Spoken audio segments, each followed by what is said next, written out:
My office doesn't use that.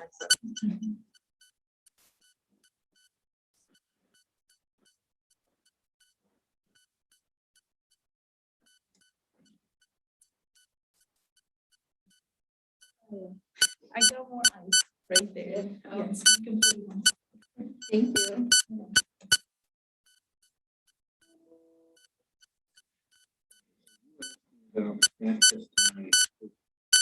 You talked about whether you have my email I address. have the address. Okay. Which?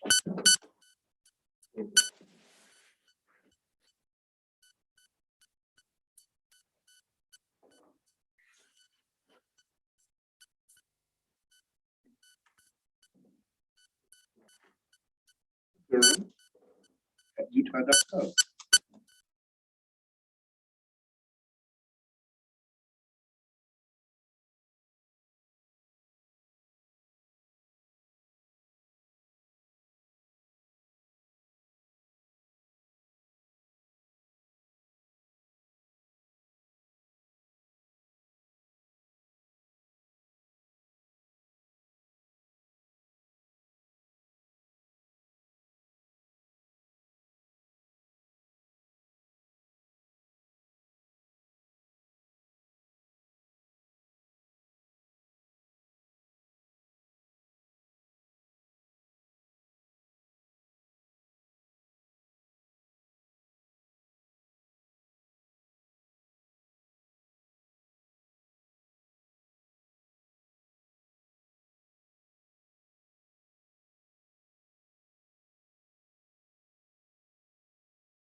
Commissioner Hale, can you hear us okay? Yes, I can. How are you? I'm well, and you? I'm good. I have a technical question for you. I may need to direct to the Census Bureau. So one of the things that we noticed when Jody put together this report is that the census has separate numbers for Utah Okay, population. Commissioner Hale, we can't hear you. Give me just a second to figure out this issue. I don't know which of those is the number that will come in the PL 971 date. Right. I wonder, do you know if I'm not? And I couldn't find anything in the red book. Let's see. So I'm guessing this is a census. Yeah, that's Bureau. why. So let's see. That's I looked right, at and this. I'll look into that. I think, Settings.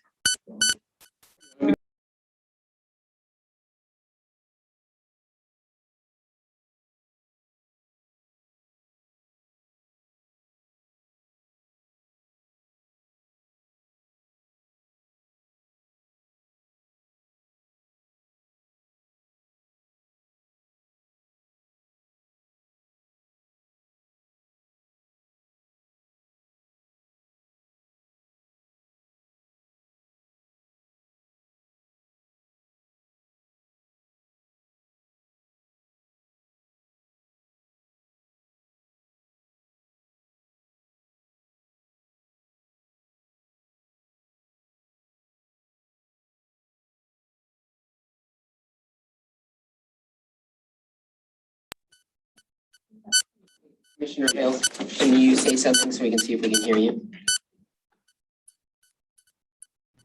Yes, good afternoon, everyone. Hi, Jerry. Okay,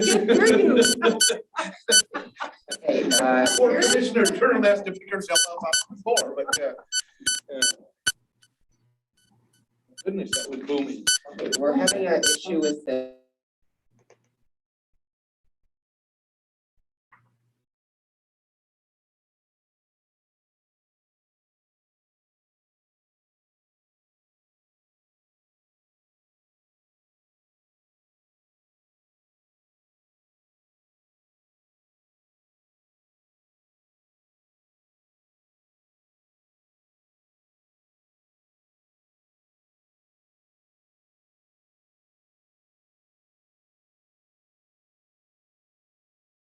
Yes, we're excited to have you here.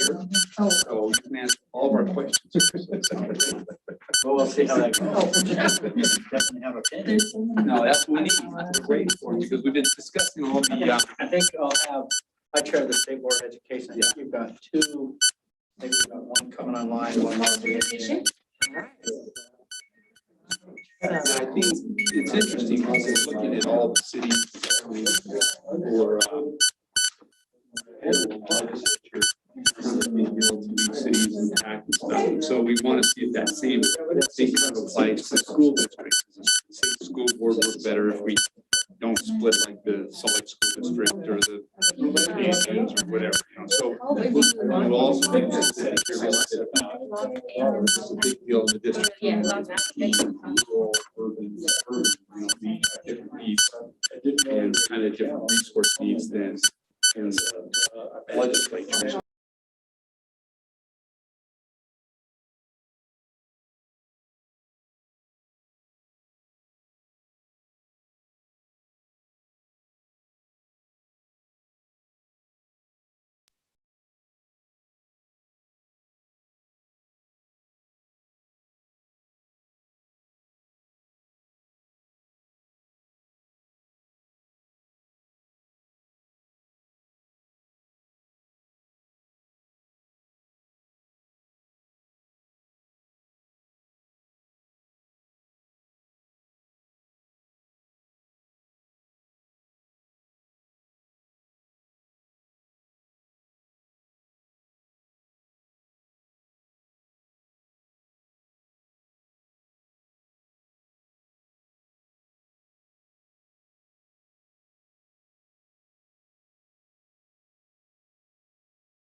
This is that.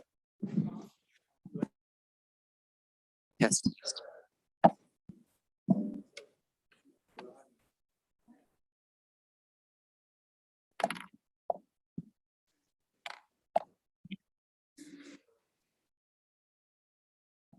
Test.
Okay, Commissioner, can you hear us okay now?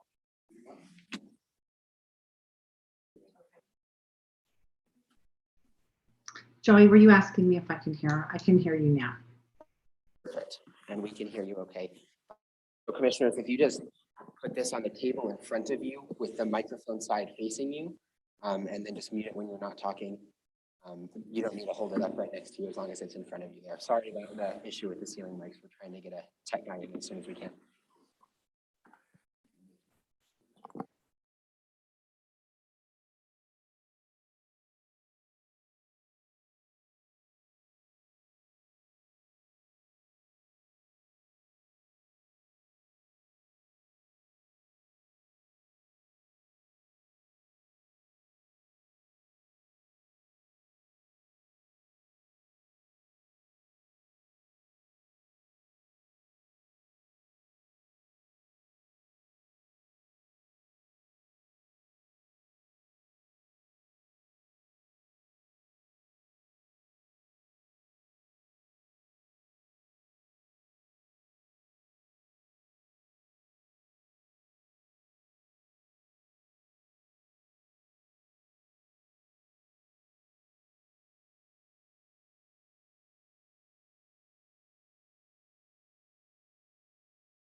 Okay, commissioners, I'll just say once again, because we had a couple, we're having an issue with the ceiling microphones, so we have to use the table microphones.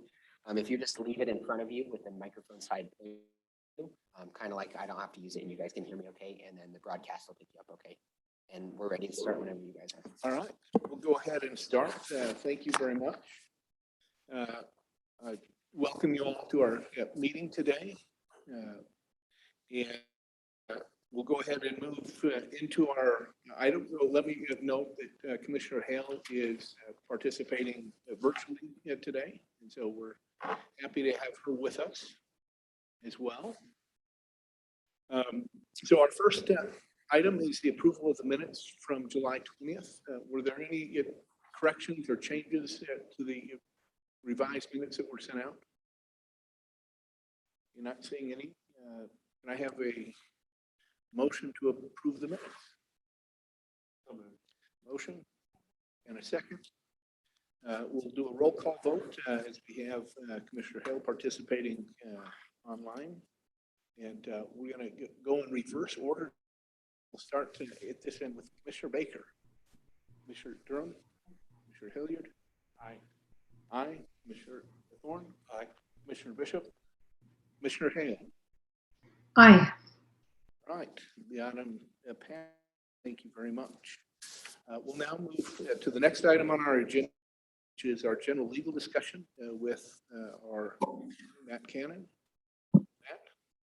Thank you, Chair. There's no presentation today, so I can see a big sigh of relief from many of you. But I did have just one update and then one item for discussion. So by way of update, I want to report that the proposed threshold criteria and standards have been posted for public comment. Thanks to Ally, her work in getting those on the website. We'll then have a few weeks where we will solicit that comment, and we will in subsequent meetings be discussing any of those issues that are raised or comments that the public may have on that. And then as far as one item of discussion, I thought it might be well to just solicit from you potential topics that you would specifically like to see addressed in upcoming meetings as far as any legal topics. I feel like we've been on a sprint here to get our proposed criteria and threshold at least preliminarily identified, defined, and analyzed to a certain extent. But I wanted to have, and it doesn't need to be a long discussion now, and if something comes up during the week or in future weeks, just again, extend that invitation to you if there's anything specific as to those criteria, if there's anything else that's been on your mind as to some of the legal obligations, either under statute or federal law. We'd obviously be happy to respond to that and address each of those. And so I guess I just pose that question to you now, recognizing you may not think of something till later, and we can obviously address that at a later point. But is there anything that comes to mind? I'm seeing head shaking no. I think we're all kind of navigating through that a little bit, and maybe we'll start to sharpen the focus a little bit on some of the issues, which I think we've done with prior presentations and some of the statutory obligations. We've obviously talked 30,000 foot level as to what all these obligations are, and we've been drilling down on those each week. And now, specifically, like contiguity and other kinds of discussions, if there's any of these other topics or principles where you'd like some additional clarification, we can just discuss that as the time comes. But otherwise, Chair, that's all to go. For Commissioner Hill, you, you were just waving. I'm waving the superintendent, we've sent it, and Chair. Terrific, terrific. Well, yeah, speaking of which, we're delighted to have folks from the state education with us this afternoon. And we've invited them because we've had some comments that they're a lot about the state school board that we don't necessarily yet know. And so we've invited them to help us understand the state school board a little bit. And so I'll turn it over to Superintendent Dixon and then allow her to introduce the wonderful people that she has with her. Oh, yeah, let's get a microphone, please.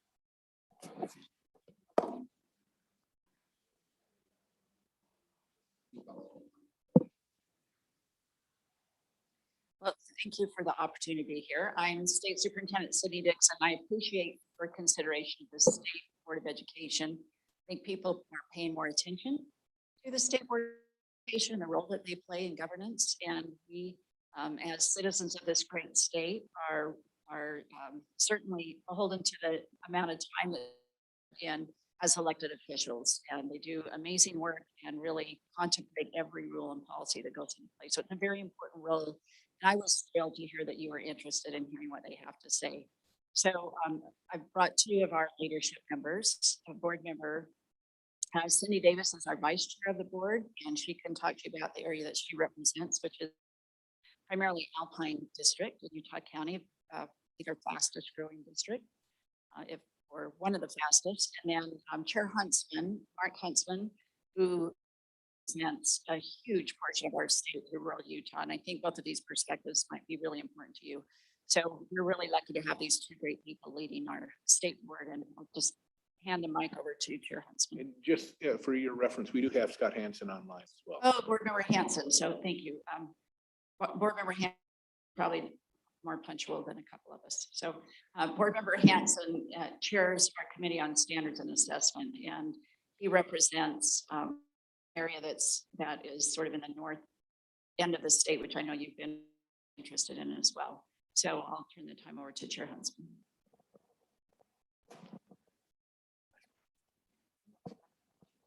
Well, we're glad to be here. We're here. This is foreign to us to come into this commission meeting. So we're looking forward to your questions or any direction that you want us to try to give you. Our board hasn't taken any position on at all about voting districts and that, but I think we have some representation here to talk about some of the challenges and the opportunities as you're going through this district process that's before you. So we're here to answer some questions and give you some feedback. Oh, well, I represent District 14, which on your map that you have there is that small area in that blue. But this looks a little bit different, and this might be a new district that you're including, because my voting district's a little larger than what you have right there. I think it's another county that's to the right of Jewett. Yeah, that's certainly not a proposal. Yeah, no, yeah. Oh, It's just a that, random example. but I fortunate enough, I believe I represent 13 individual school districts, which is unique to the other board members' responsibilities. And of course, there's numerous charter schools that are mixed all over the state. What else would I add, except it's very huge.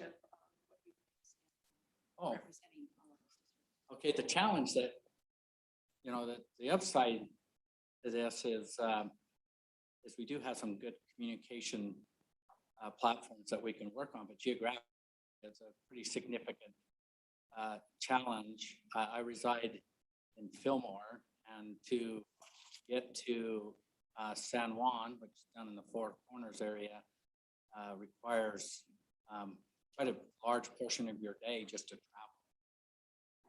But I'm not complaining, but it is pretty significant, and I'm not sure, as you're looking at betterments along the way, I always thought it would be easier not to have a slice of Utah County because it confuses people. And why my street is a dividing line, or et cetera, as they're trying to find and locate their board member. And I always thought it would be easier to reassign that Utah County piece, and it would be easier for if you're adjusting by population to include Jewett County in 14. But just from my experiences, there are some very significant challenges, but once you overcome them and get your communication out, of course, Utah is very resilient to problems and challenges, and we move forward. But geographically, it is a challenge to advertise. For an example, to put an ad in a paper. There is a lot of paper in that blue, and you're looking at just an ad of $5,000 to $6,000 that ends up just buying a little space to make sure that you get notice out to that population. I'm not complaining, but from someone new coming into it, I went, wow, that's a pretty significant wow factor, where another board member, one paper will do, and maybe $800 to $1,000 advertising. For me to try to get the word out, radio seemed to be my better answer to having people be aware of me, besides the geographic challenge of being in all of those different places at different times to put a face to a name. It's a pretty big area. I want to be a whiner or a complainer. I've been representing this district for 6+ years, and I knew what I was getting into when I looked at the map. And when you're out putting signs up and trying to get elected and a few other things, it takes a pretty good network of people to cover that. I didn't anything out. Hopefully, I'm not sounding like a whiner. I'd just like to ask is, we'll see things that are complicated unnecessarily because of the way lines have been. It's the way the lines are. I think there's some complication. The biggest complication I had was in Utah County, to help people understand that because as other people are advertising Utah County's Nebo School District. So they think they have one board member, now they have two. They're saying, well, how come? Oh yeah, you're three, that's a third, that's right. There's a third, and then I'm labeled the rural guy, because you can see why I would be labeled that. And then there was, I had quite a bit of criticism saying, well, how can you represent me? I'm up here and you're down in that rural side. How will you know my needs? Like I said, so on the campaigning and input side from citizens, it was, I probably spent as much time with the Utah County folks as I did my whole geographic area because of that confusion and the concern they had on representation. But I'm saying that Utah County, They are. a little bit in that space, but we were trying to identify and have representation from someone, and there was some confusion with that. Please, Commissioner Bishop. Can I ask a couple of questions about the map? Is there on the Twilla Travel District, is there a piece of Salt Lake County in there that's part of the Twilla District? Okay, and that would be from, okay, and it looks like you've kept all the school districts that are in rural Utah. The only school districts that you've divided are in Utah, St. Davis County. Can you scroll down at the top of Davis there? Okay, Davis is north. You're going almost to the right, Jeff. That's what I was looking at. So it looks as if Weber County has been divided, Weber School District is divided, and part of Weber School District is divided, but part of Davis going into the Southern District. Hands on, and believe there's that area with board member Straight might be able to answer more specifically your questions. Well, you can see it.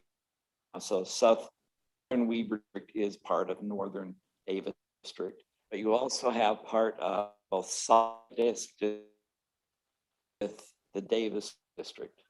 And that, I'm assuming that gold down there above Salt Lake City is nothing. That's like the lake and crap, no one lives there. But it does look like you have part of the Salt Lake School District, unless, once again, that is just the west side of Salt Lake and nothing lives there as well. In which case, I don't know why they drew that line weird if no one's actually living there, but it does look like part of Davis and part of Salt Lake School District are together.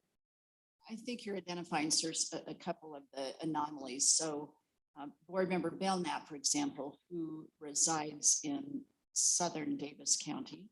So she has a carve out, a little piece of Salt Lake County, I think over in the Glendale Rose Park area. And then board member Lear, who resides in Salt Lake School District. So she has the bulk of Salt Lake City plus Park City District. And I think a little bit of a carve out of Granite. So you're absolutely right that there are these little corners and pieces of districts, and that's where it gets very confusing. Board member Davis should talk about her experience with Alpine. Well, I'm not sure where those boundaries are, but you're pointing out these little corners and anomalies that are strange. this was drawn, as I understand, by a citizen who submitted this and the legislature adopted it. And I'm sure that those carve outs are there simply to get population equity, which is the most significant goal. It's a goal you have to have. And was there any, if you were involved in 2010 when this was done, was there any other criteria that they were looking at on why they went with the lines that they went with which they went? As I tried to figure it out, it's like it was all about population. How do we make it work on the population side? That's where I was just always confused, because it would be so much easier for close to the same population to take, in my case, only speak from my experience, to include Juab County in mind and move and not have Utah, but I understand the challenges that you have when you're trying to do it by the numbers. But Then there would be another ripple effect of what you do with Juab and that section of Salt Lake that is in that one area. so as you use numbers, it's also, they want to elect somebody that can relate to them. And so you have rural, you have your urban, you can come up with a bunch of different categories. I think you use 3. That's where kind of the confusion get and the angst that I received as a board member on the representation part. Like, they don't think I can do it because I don't reside in a big city. So that's where the angst comes from. The only other weird part about that, and this is pure vindictiveness here, on why Weber County is colored that way.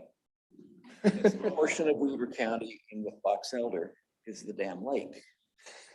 Why not just give that Weber district all those fish, not counting anything, like fish as brines there? They're called shrimp, brine shrimp. Yeah. And if I might add one more part of this, the new angst is chasing delegates the way that we are now. Because it's partisan, it's very difficult to work within counties. It's like, where are my county delegates? Oh, now we got to get into the area. Who are the relevant delegates? So as a board member, that's now the new pursuit. Is you're working with the delegate side, which This doesn't have any, layer of confusion, and even the delegates don't get it. this doesn't have anything to do with how we'll do our work, but just for my question, if you represent a multi-county school board district, you deal with the state delegates or the county delegates? Will you be nominated at the state convention or a county convention? It has to be the state convention, doesn't it? So you'd only deal with the state delegates. But if you have any, and it doesn't look like any that don't cross district lines, I don't. so you. Oh, I'm sorry, I do cross a little part of Nebo. So everybody has to be elected or nominated at the state convention level who's on the school board. All of you have to. If we had an option of keeping one district within a county, in which case it would be nominated at the county convention, would that be better? Or is it easier for you all have to go to the state convention? Personally, I think for consistency's sake, you may just want everyone to go through the state convention. Because like I could still go to county convention because all of my area is in Utah County, even though I cross school district lines. So I could go to county convention. Scroll down for that, so we see where she. So my area is all of northern Utah County minus Orem.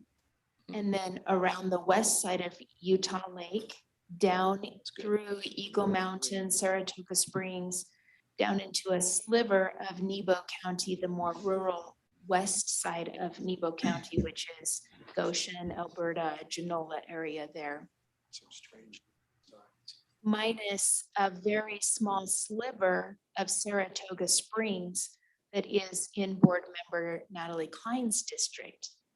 So it's a little bit odd because only a couple of schools from Alpine District are in her district. And I have all of the rest minus Orem, which is in board member Moss's district, but he lives up in the Heber area, which brings the question of growth because the Heber area is growing quite a bit. But then my area on the west side, Saratoga Shores, Eagle Mountain is probably, I think I've been told, the fastest growing area in the state.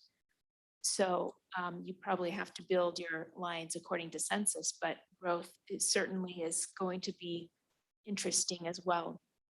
One small thought about crossing between a more urban, suburban, rural area is that I'm in mostly a suburban area, but as a representative, I drive down to my more rural area sliver twice a year. I drive around the homes, I look at the yards, I look at the schools, I go into the school halls, I think about the people, and it reminds me that I represent a lot of different kinds of children, and that I'm making decisions on our board for many different kinds of children, not just the children that look like my next door neighbor. And so while there are some very tricky parts to trying to communicate, I mean, each of us as state school board members represents, I think it's 150,000 people, may have changed even since the last 2 years. But I don't necessarily think it can also be a positive if you, while you're drawing your lines, have to make some crosses into those different areas. There are some sweet opportunities there too, to remember that you represent a lot of different kinds of kids. Commissioner Baker. Oh, I want to say the names right now. Commissioner Bishop, want to get everything right here. You made a question about, the county convention. One of the challenges of dealing with it there will be, again, additional confusion of the state partisan. Their local boards, which are a lot of them in the rural, are like county school districts. And so there's quite a bit of education that will need to take place with those delegates to have that separation. They get that calling, that job, they get a new job being a delegate, and then it's like, I'm a delegate of what? I can speak from being in there and helping delegates understand their responsibilities. But I think it'll compound the problem if it's done on the county side. It's true, because every local school board is within a county, none of them cross county lines. But the states looks like all of them do, most of them do. Okay. Sorry. No, you're fine. Commissioner Bishop. Or, Commissioner Baker. First of all, thank you for being here. Appreciate it. My question is for any of you. One of the phrases that we've been beating to death is community of interest. And I'm sure you've all heard that. There's religious communities, there's ethnic communities, there's economic communities. Do you see educational communities of interest in your efforts? Are there various clusters of population around the state that are more interested in educational decision making than in other areas? Or do you have you ever heard of some kind of definition of an educational community of interest to help us make sure that we don't chop up any of these communities as we draw the lines? It's a fascinating concept. We talked a lot about who are our stakeholders, who are our constituents. So we have taxpayers. We hear a lot from grandparents who want a great education, and they tend to be our voters and tend to be more politically involved than their children at times, but they reach out to our board. We have the children themselves who have a vested interest. So we talk a lot about this layered approach to stakeholders. So education community of interest is varied, and you have some who are very interested in making sure that their students have equitable resources. You have some who want education to look a certain way, but we always err on the side of parents are their child's first teacher and the most interested person in education. So our board members, all 15 of them, answer first and foremost to the families of the students that we serve, and the families are varied and have varied needs and perspectives.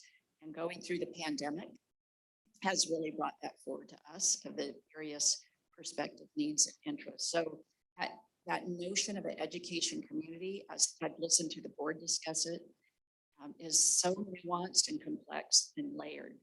So trying to wrap your arms around how do you determine boundaries based on education community, I think is a fascinating conversation. So no wonder you beat it to death.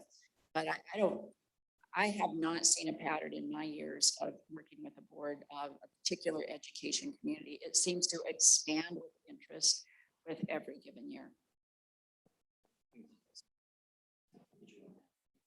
No, just that you know, as a redistricting committee, that we have really our districts are larger than even our state senators. So it's just a huge swath of land. And within that land, you're going to have varied education communities and varied ideas about education and what it should look like. I say this often because it's one of my favorite schools is Midvale Elementary.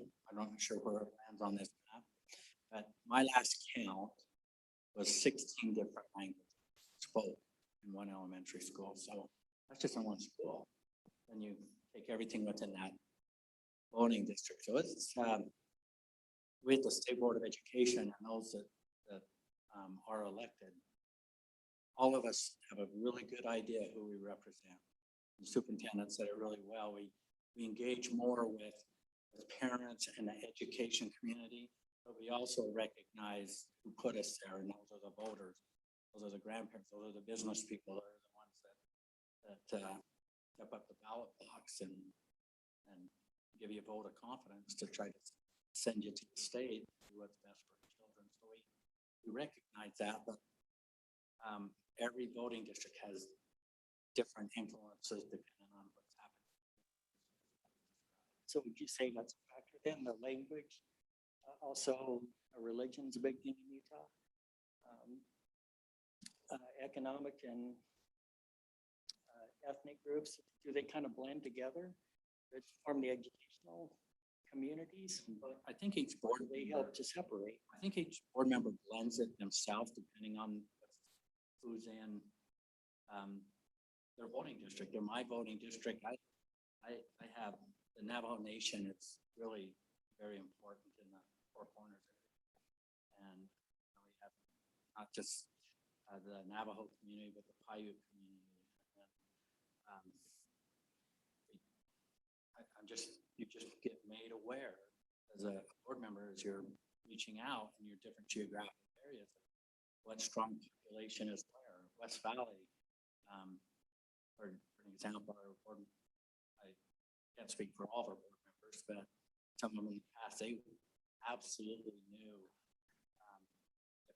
groups and were very much involved in their communities.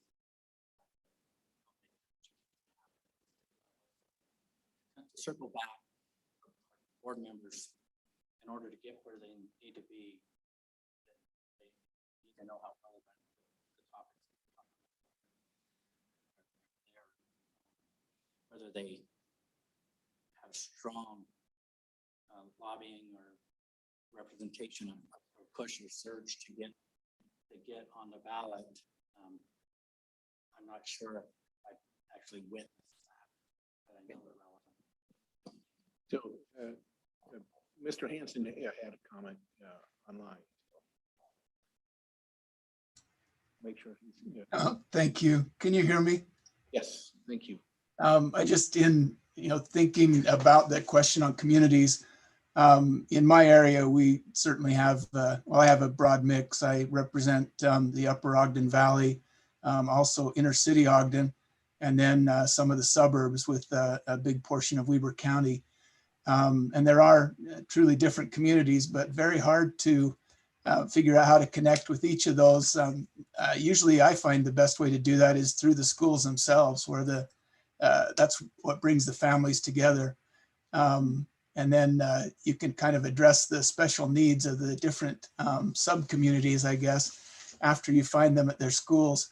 But one thing that the commission might consider is that charter schools kind of throw a wrinkle into this, where we may have families living in our districts who attend school outside of our districts, or vice versa, or they attend school in the district, a charter school, but they live outside of our boundaries. Not sure how exactly we deal with that, but that is a dynamic, and it's becoming more and more of a dynamic as charter schools are becoming more and more popular. Commissioner Bishop mentioned that school districts do not cross county lines. Is that right? And Local. so can charter school enrollees, can they live outside of a county boundary? Yep. Yeah. So the charter schools can cross the county boundary. Is that right? Commissioner Hilliard? I was gonna add too, though, you can have students living outside the district who go to another school in the other district. They're not charter schools. For example, kids at Logan could go to Mountain Crest, which is county high school. Good to see you again. We spent a lot of time together over the years. Let me just raise some issues and get your input on it. I'm going back, I think, to 1980 or 90. The time I think we had 11 members of the school board, and we expanded to 15. My neighbor was one of those school board members, and he was really angry at me because he said a board from 11 is manageable, but when you get 15, it's pretty too large. What they really did there is they had 3 congressional districts, so they said each district will make up 5 districts for the school board. So that's how they got to make sure that the 5 were equal within each of the 3 congressional districts. You can't do that now. There's 4, and we want to have an odd number so that you don't have 5 vote on there. What's your reaction? Because there's nothing in the Constitution to limit us. We could have a school board of 7. We have a school board of 27. We could pick any number we want. What about the number 15? Is that too big? Should we make it smaller? And I know when you do that, and the incumbent people say, "Oh, wait a minute, you now put me in a district." And what's your honest feeling about the school board? Is it too big at 15? I'm just gonna really quickly, I'm gonna let these folks who were here before I was. It's interesting because our board used to have non-voting members who were also on the board contributing, and that those were representatives from the Utah local school boards and the Board of Regents and some different folks. And the very thing that you were saying, I remember Senator Milner saying, we're going to take all of them off of the board because of the size and the group dynamic, and we're going to pull it down to 15 because it's small and manageable. So I guess it's all in the eye of the beholder. There is something that is helpful about the 15, and that is that we have 3 specific committees, and having 15 members allows 5 people on each of to do each of that committee work. And that, I think, really is the perfect number for that small group work that needs to take place outside of our large body. So I have found that to be positive. But these 2 have been there longer and may have a different opinion, so I'll pass the microphone. It's a delicate subject, especially when I'm chairing. I've been chairing for how many years now? It's been a while, and seen quite a few board members come and go. But right now, 15 is the number, and so we do fine with 15. It's Vice Chair Davis said it very well. It's it's all in the eye of the beholder, of the witness, what happens on our boards. 15 is, and as you look at other boards, is really a large board. There's challenges with those numbers, but we still seem to get our work done. The legislature has entertained other options and opportunities, and we're aware of that.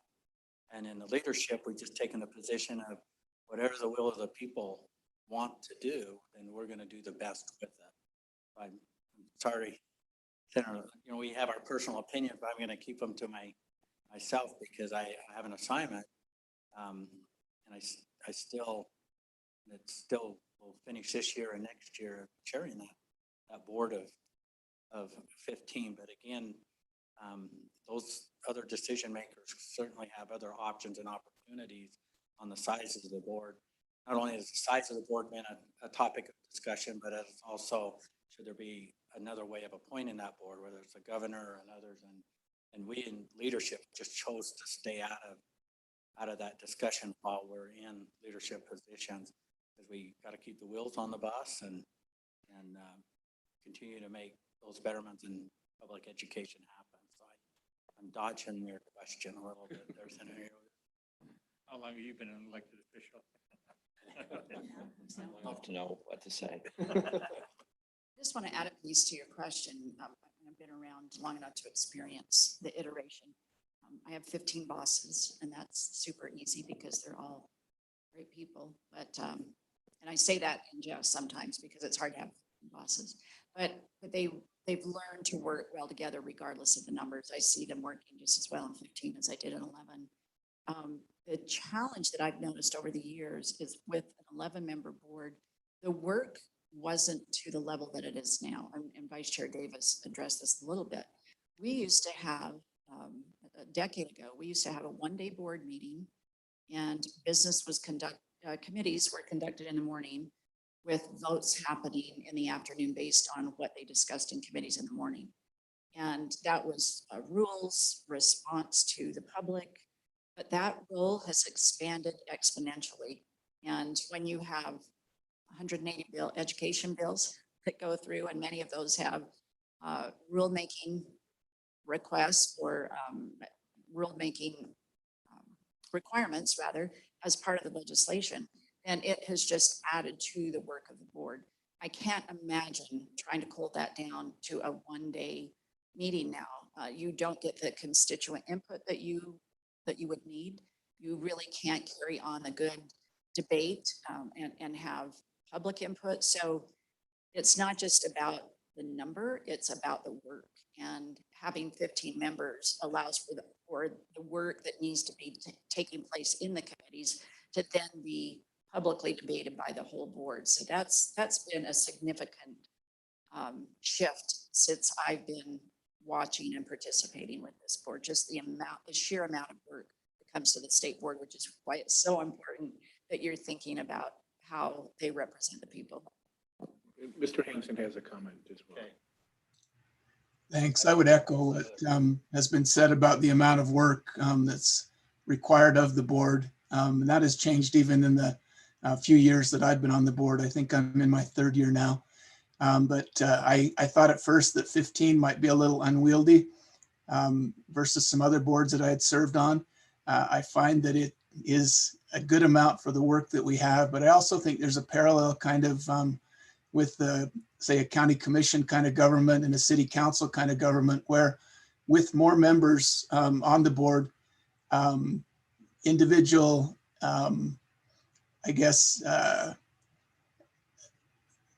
the amount of influence that an individual can exert over the board is moderated somewhat. And I think that it forces us in regards to come to some good consensus decisions rather than have maybe one or two loud voices have a disproportionate influence over what might happen on a smaller board. Thank you. Maybe the issue is we ought to have a bigger board, 15. Think about that as well. The second thing I'm going to talk about is that you mentioned last time in 2010, the district was actually done by someone in Logan who gave a map. The legislature accepted it. And I think, again, as Commissioner Bishop has said, it was probably primarily driven by population, which is a objective standard we can have. We can talk about subjective in communities of interest and those issues. But I would invite you to invite the education community to look at this map and submit proposals to us. I think if we had that kind of input, it would be helpful as we're making recommendations for the school, and it can be done. It was done. And so I don't know the fellow from Logan. I don't know whether he was in the school district system or just a computer guy who knew how to run computers that did it. But I would invite them. Secondly, thirdly, there's been a change in the election. Now we do it by political party. And that creates a kind of different dynamic. It used to be that if you wanted to run for the school board, you just filed your candidacy for that district with a vote at a primary election. The top two, I think, would then be on the final ballot. Now you go through a convention process that may be narrowed down there and do all of that. I think the other thing that raises with this that we need to be concerned about is we're all concerned about minorities being represented and have an interest. And I think now as we start doing these districts, I think you said it very well, that you have districts almost twice the size of a state senate district. There's 15 of you, 29 state senators. So it's just a titch less, twice as large.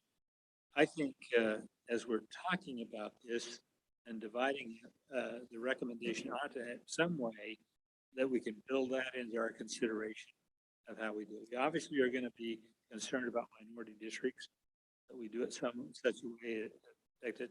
I think our committee is agreed, we don't want to know political parties as we do our congressional districts. We don't know, we don't want to know where the incumbent even lives. We'll look at the districts and then try to work it down. And so that creates kind of a risk for you people that you may be in a district, and as we redo it, you may be, just by our inadvertence, how we did it, end up excluding you from it. You may not be aware of the fact that if I want to run for Congress, I don't have to live in that district. I can live in Logan. I can file for District 4, 3, whatever I want to do. If I'm a state senator or a state member of the House, I have to live in my district. I don't think there's any rule or law, I don't know, but I know it's on the Constitution. Should we look at that issue, that people can run for whatever district they want and they don't have to live in the district? Then that changes the dynamic as well. That have been raised in any of your discussions.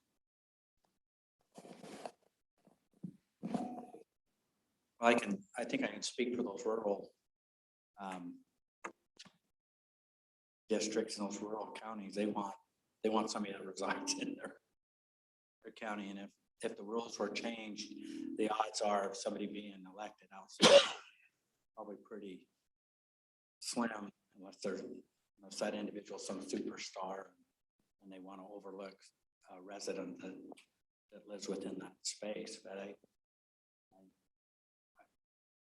the district or the counties that I represent, which is quite a few of those, I just don't see that being a possibility in that sea of blue right there. It may be because you're representing a smaller group, 15 of you, versus just 2 or 4 congressmen. The larger district, because Ben McAdams did not live in his district. Jason Chavis did not. Currently, Blake Moore does not live in the first district. So that I would have thought myself personally that just not being in the district would be a death knell to run, but apparently it has not been in Congress. So there's those issues too. I believe there's something in the law that says that you have to reside, because we had one of our very active board members moved, and it was through the governor's office, coaching from the governor's office of next steps. So they didn't reside in there. She had to step down. 2 other issues I want to cover quickly. One, I think the biggest division right now in public education from the administrative thing is the tension between charter schools and the public schools. I mean, I hear that all the time. Charter schools have their own state board of education appointed by the governor and approved by the legislature, but they still, in my view, need to be under you because you're the constitutional body that handles it. As I listen to some of the debate in the legislature, I think the charter school people don't agree with that. They think they ought to have really their own. Should we do anything as we're looking at districts, look not only the school districts, but where the charter schools are located? I say that because I have no idea what over 200 charter schools.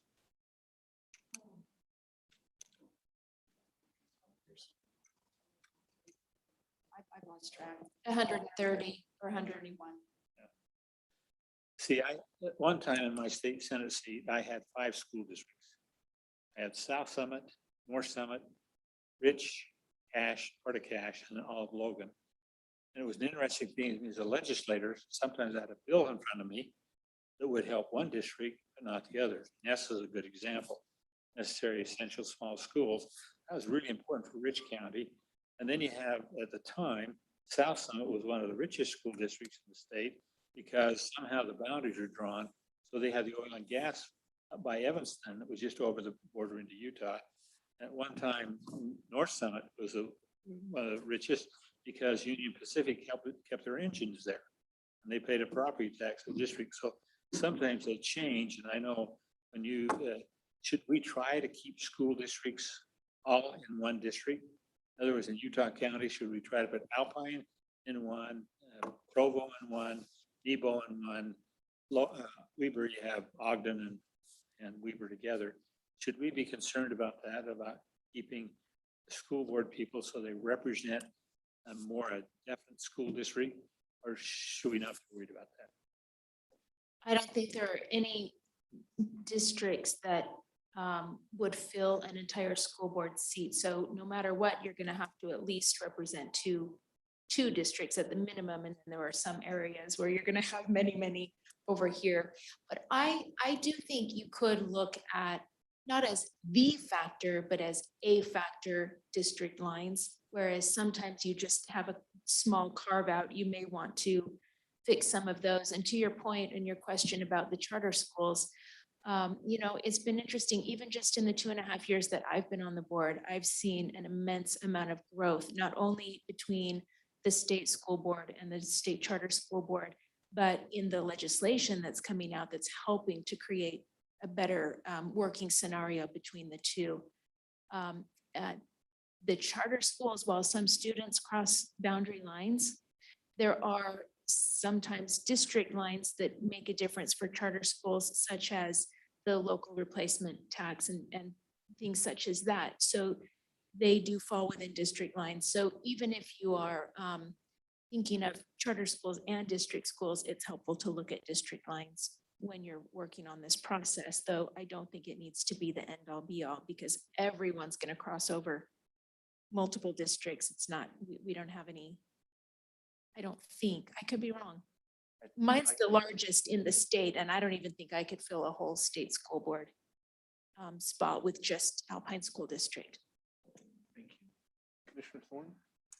I just have a technical question. To piggyback on what Commissioner Baker and Commissioner Hilliard were asking about communities of interest. Clearly, it seems that a school district is a community of interest. It'd be nice to have, to the extent that we can, represent one board member or a whole district, or maybe two districts. As we get down to having to cut districts apart by population, do you have data about schools so that we can at least try and keep a school population together rather than splitting a school one way and another? Very insightful comment and question. Well, that's how Judge Thorne is. He's always false. I think as we kind of slice the data, we look at feeder patterns, and especially the larger districts have feeder patterns. So you have all these schools that feed up into Kearns High, Ranger High, a very large high school, largest high school. I think about San Juan district, and they have a river and a mountain side. So sort of almost two very different systems in one district. So it's a really interesting notion. And I think it would be challenging to split up some of those feeder patterns. So I'm trying to think about the Rolodex in my head. Have we done that anywhere? And I don't think so at this point. I don't think we've split it up, because you have like Tooele-Juab fit with a voting district for a school board member in West Valley. And that member serves kind of feeder patterns that feed up to one high school. But is that what you're asking? It is sort of, if we got to the point where we had to talk about dividing districts, could you give us the information on feeder patterns so that at least we could look at that? Yes. So that the feeder patterns would try and stay together rather than be split across? That would be really important. Yeah, I can't imagine an How elementary. quickly could you respond to that? Because we're under a timeline. As we get down to drawing the lines, we're say, okay, we got to cut this somewhere. Better to cut it along the lines that make sense in the school districts than just an arbitrary line. It's fairly easy to get that information out of data and research. I think it would help if you had counties in mind. So if you're thinking about Davis, Utah, Salt Lake County, that's your primary area of interest, that's much easier to narrow that. And I think it may come down to just as we're trying to come up with the final numbers, we're looking at these 2 or 3 counties or districts, where does it make sense to draw this line as opposed to just an arbitrary line? I can get that to you very quickly. Mr. Bishop? Yeah, before you get too excited about the finesse that we can put into your districts. There was a time when what how we dug in these lines could have significant impact on public schools. But starting in the 60s, when we came up with the WPU, and we simply we equalize all the funding for the M&O. And then in the 80s or 90s, when we did capital outlay and equalized that, which hurt my county significantly, shouldn't have ever done it. But that was a time, once those were equalized, when we talk about school districts really should have the same number of money. It follows where the kids are. And the idea of having special interests within those really is minimized in school districts more than it will be anywhere else. And the other thing we also need to keep in mind is that those lines where the school boundaries are will be done by the local school district. And the feeder lines in 10 years from now, the feeder lines will be different all over the place as well. But what we also have to keep in mind is that schools are governed not just by the state school board, but also by the local school boards. And there will always be a healthy tension, in fact, a whole lot of debate on who should have majority of the control of the education process, as well as the education decision-making, whether it should be at the local school board level or the state school board level. And because of that, when we do your boundaries, nothing personal, but it's where the population lines are going to be. You're going to end up something very similar to this again, but it will be based primarily on population. Everything else will change over 10 years. Everything else will come together. But in school boards, in the schools, because everything is equalized, both capital outlay as well as M&O, the idea of having individual areas that need to have some kind of representation, even for the rural part, especially because we have a line item for necessarily in existence. What is it? Yes, necessary existence All small schools. schools. That's right. There is an equalization factor that goes into that at the same time. The only where it can come up with a problem is basically on the transportation. You need when it comes to how you transport kids in rural districts is far more expensive than urban districts. But at the same time, you also have a local school board that deals with those issues specifically as well as the state school board. So we're really coming up, and I appreciate all the input you've had. I appreciate the challenge that it would take you to try and cross some of those lines in representation. Trust me, I've had to drive all over those for years. I understand what you have to go through.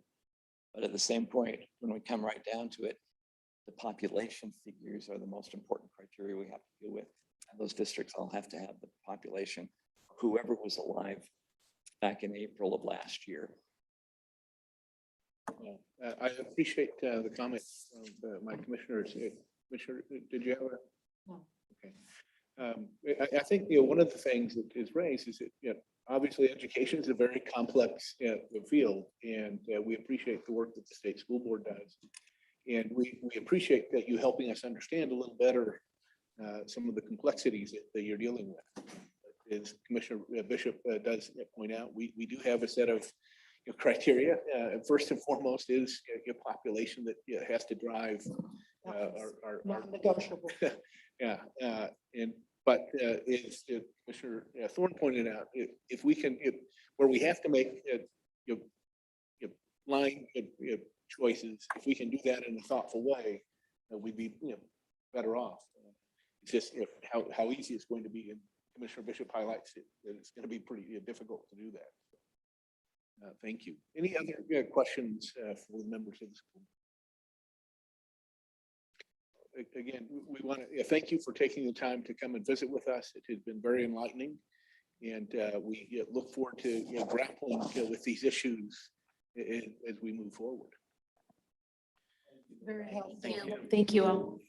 Thanks for the opportunity, for sure. Now, are you going to ask about CRT, right? I don't know. Are we? So let's. At the last rural conference I went to, they said, all this talk about CRT is CRT in our area means which car gets there first. That's a critical race. Is it the Ford or is it the Chevy? I mean, they're so there's your CRT joke. Race to get into which McDonald line's going to work fastest, right? Yeah. All right. Thank you for Thank you. Let's go ahead and take a 10-minute break and we'll come back. Well, let's do 12 minutes. So we'll come back at about 20 after.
in retirement, so.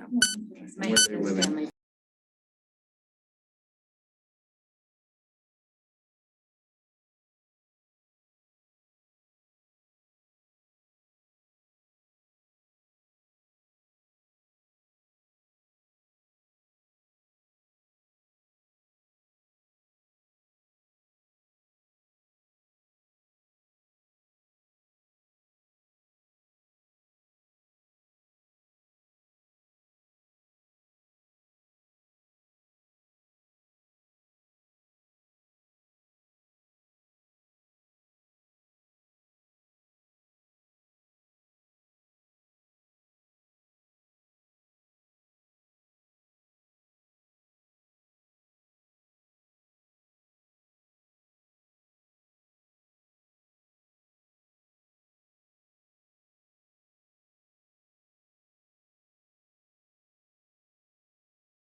So if I take these blackberries home, I won't bring them again.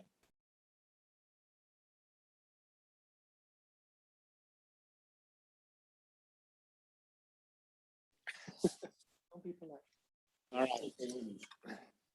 So we now have some map and planning and associated issues that Gordon's going to lead us through a conversation.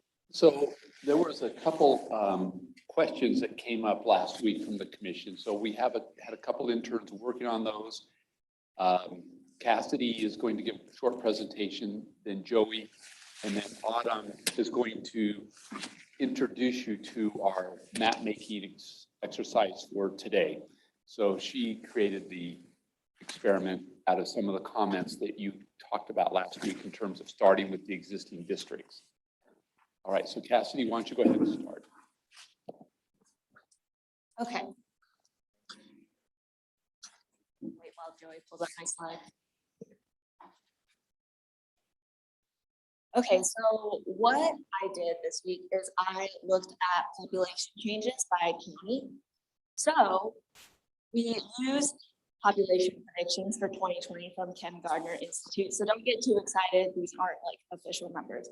But Gordon is giving out a handout, and on the one side it has house seats, and then it has each county and whether or not it's going up or down based on population, like how much seats they would have, whether that be full seats or a partial seat.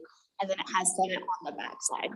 And I don't want you to get too overwhelmed by this image. What I want you to gather from this is currently all these bands are the counties and it's listed alphabetically. And what I want you to see is you have this set in 2010, and you'll notice it changes to 2020. So what you see is a lot of counties are actually losing or gaining seats because the population is shifting. It wouldn't matter if we ordered this by number of seats, say we went from highest to lowest, the bands change. And because of that, some districts are going to have to change. So for example, if you look at your reference seat for the House, you see that Salt Lake is going down in the number of seats they would have theoretically if we like perfectly mapped it out, because the population is shifting to different counties throughout the state. And then if you go to my next slide, you can kind of see how that's changing from county to county.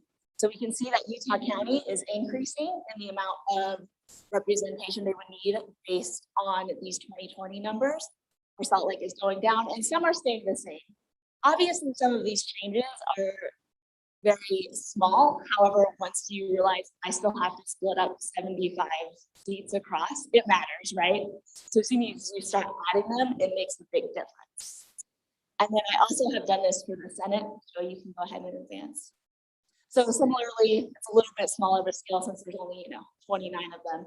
But we can see that some things are just gonna have to change, especially with Salt Lake and then Utah, and then a couple of counties that are near the St. George area as well. We're seeing a lot of development down there. So if these numbers hold, it'll be interesting to see how certain districts, especially Salt Lake right now, I think most of their districts almost fit inside of Salt Lake County. Like they're very close to the borders, but if we have to remove a seat, suddenly those districts are going to have to change. So that's just something to consider. And then my next slide just shows similarly how that changes. So that's just something to consider. Yes, Commissioner Hilliard. I would believe that area experiment has grown really a lot. Has grown a lot. And probably other areas of Salt Lake County have decreased. So when you say Salt Lake County has decreased, does that take into consideration the increases in Harriman that have not? So this loss, even taking that into consideration, Salt Lake County is lost. Yes, and then, so you can think of other examples as to why some counties has gained. So something that comes to my mind when I think of Utah County is Vineyard as an area has gone from like a couple hundred people when they did redistricting in 2010 to now there's like thousands of people who live out in that area. And a lot of southern Utah County has grown, especially like Spanish Fork area and things like that. So that does take what you've mentioned into consideration. Yeah, we're pretty crazy down there. Thank you, Cass.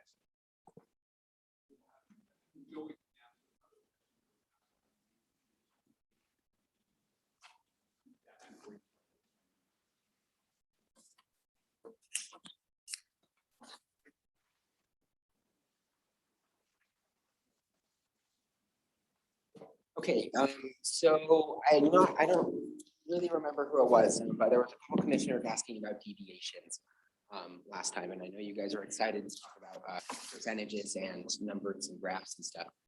So if you look, you have this paper in front of you, looks just like what's up on the screen right now. I'm not gonna go over it all of right now because it's about 9 pages of graphs and stuff that just goes over deviations.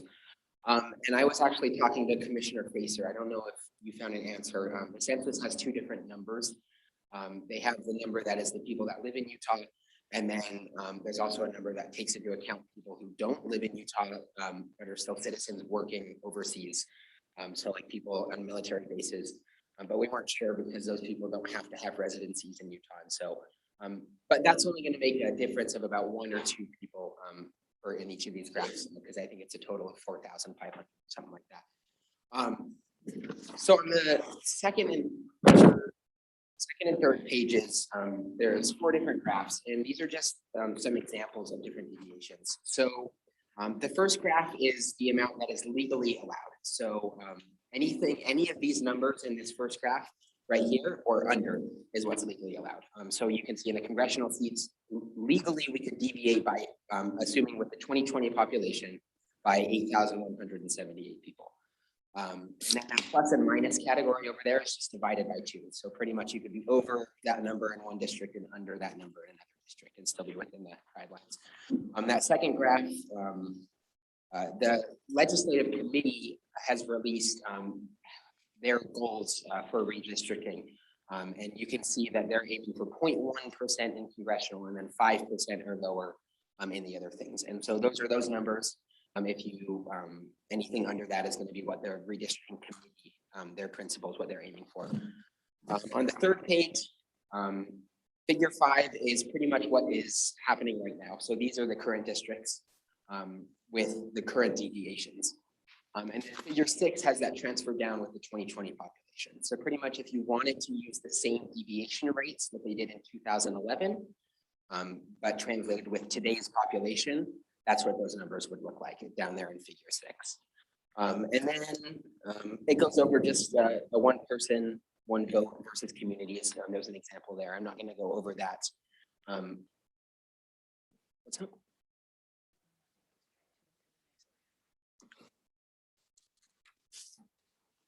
So you can see the 1 person, 1 vote. That just gives an example in Vineyard, Utah, of a city that was split up, possibly in part to achieve a better deviation number, even though if we added that city into 1 district, you would still be within deviation. So that's just something to consider. And then if you look down in the appendix down here, for each different district, just for reference when you're mapping today or in the future, each of these deviation rates represents the population with 2020 data. So when you map today, you'll be using 2010 data. But when you have 2020 data, you can refer to these charts and see what the deviation percentage is. So if for congressional, you're trying to stay under 0.5, for example, you can refer to that chart and know exactly what number that is for each district. And then the columns on the side, the LM stands for legal maximum. So you have to stay under that number legally. And then RP stands for redistricting principles. So that's what the legislative committee is aiming to stay under. And then the 11 is what the deviation rates in 2011 were. So again, there's a graph for each, for the congressional district and then the state, house, senate, and school board districts. So if you have any questions, feel free to ask me. And if these numbers do change due to that census data, then I'll make another one of these and make sure to get it to you as soon as that happens. So as far as that, does anybody have any questions? Yes. I know the software shows as we're doing the mapping, these various ranges of population that we can hit, but I think it would be handy to have a hard copy on hand while we're actually drawing our boundaries for a quick reference. Yes, and as far as I know, and correct me if I'm wrong, Autumn, I don't know if our GIS actually shows you what the deviation percentage is. They show you the population it deviates by, but not the percentage until you do the final check. So I really wanted to include these graphs because when you're mapping, you are trying to aim below 5% and you're at 1,000 over, and you don't know if that's within 5%, you can refer to that graph just to check. I know you weren't involved in the 2010 redistricting, why is the school board number so much smaller, the deviation than it was for the House and the Senate seats? That's interesting question, and there's a chance it isn't. If you look at the footnote on page 1, actually, the Utah state, when Utah redistricted, they claimed to be 0.0% deviation for the House and 0.01% for the Senate. But subsequent review by the census, and there was an issue with the blocks, showed that that wasn't the case. And the House was 1.55% and the Senate was 0.39%. However, they didn't check the school boards. So there is a chance that the school board was actually higher, but there's no data on that. But at least the numbers that you showed here are like a handful of people. Yes, so in 2011, that is how close, is to the best of our knowledge with the best data we have, that's how close the school boards were. And how did they get so close for the school board when they couldn't get that close for the? They thought they got that close for the House and Senate. When they submitted the maps and they completed them, they thought they were, but subsequent review with the census blocks showed that that actually wasn't the case. For Commissioner Thorne, I'll give you an example. In 2010, they came back into my Senate district. And what they had done, if you're familiar with Cache Valley, they had cut Nibley, the town of Nibley, in half. I had the north half and Senator Knudsen had the south half. Senator Knudsen and I got together and said, you know, we really shouldn't divide Nibley. So we decided that he would have all of Nibley and I would take Mendon and Petersboro and Benson, and they were equal numbers. So we made that switch and the committee agreed. It was, you know, just 6 is doing it. After I finished, the county clerk called me. The senator, there are 3 families that live between Nibley and Millville in the county. Where do they go? I said, yeah, I don't care. But that's how close. And so when you say you do these, there are people, for example, I've had Hardware Ranch. I've had all the mountains east of Cache Valley. Well, Hardware Ranch, how many people live there? They really didn't have a for sure count up there.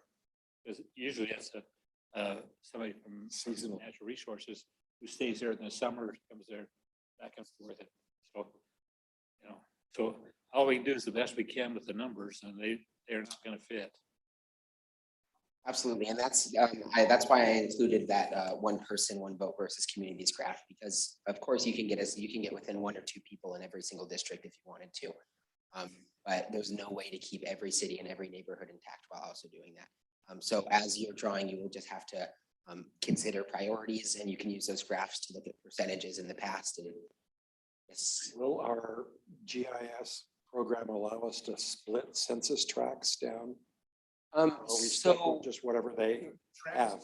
Tracks, yes. Tracks, yes. Blocks, no. correct, yeah, and I think Autumn was saying Smallest unit, and we can't split those. yes, but those are like down to the block level. But and I think Autumn said that Utah's going to have with the new data, the census blocks will be increased and be much more accurate with the new buildings and stuff. Because keep in mind we're using 2010 data right now. So the accuracy of those will, I know they're kind of wonky sometimes where they go all over the place, but hopefully those will improve with the new census data. I'm sorry, you said the blocks will be increased? Is that? Sorry, I meant improved. So they'll be more accurate. Since Utah has grown and streets and houses have changed, when Utah reports that data, hopefully when the census data gets released, those blocks will be more improved and more accurate. Comment on splitting the blocks. There are lots of blocks out there that have 0 population. And my understanding is that yes, we can split those blocks because no one lives there. And we will need to do so to adjust our lights to freeways and rivers, and et cetera. And there are lots of blocks that go across freeways and across rivers and so on. So we have some flexibility to split blocks in those cases, but where there's even 1 person in a block, we have to be cognizant of that. Thank you. Thank you. Okay, so, please. mentioned the additional, like foreign service and military or overseas will count. We're not 100% sure, because a lot of, They will count. But as I understand it, they count only for the state numbers. Do they count for individual districts? yes, that's what, the census data that was released for the national districts did count them. But because a lot of those people don't have residences in Utah, we're just a little unsure of how they would count. So we're gonna do a little bit more research on that. I'm actually reaching out to the census on that very question. So, all right. So as I understand it, when somebody enters the military, place where they are, when they sign up, that gets to count them for the state. Yeah. But whether, this is where you're gonna find out whether we have to add that into some district, That's correct. which may be physically impossible. Yes. It's also, the wonderful Commerce Department can do that for the Foreign Service, and they can do that for the military. They won't do that for missionaries, though, the jerks, even though they potentially could, they just refused.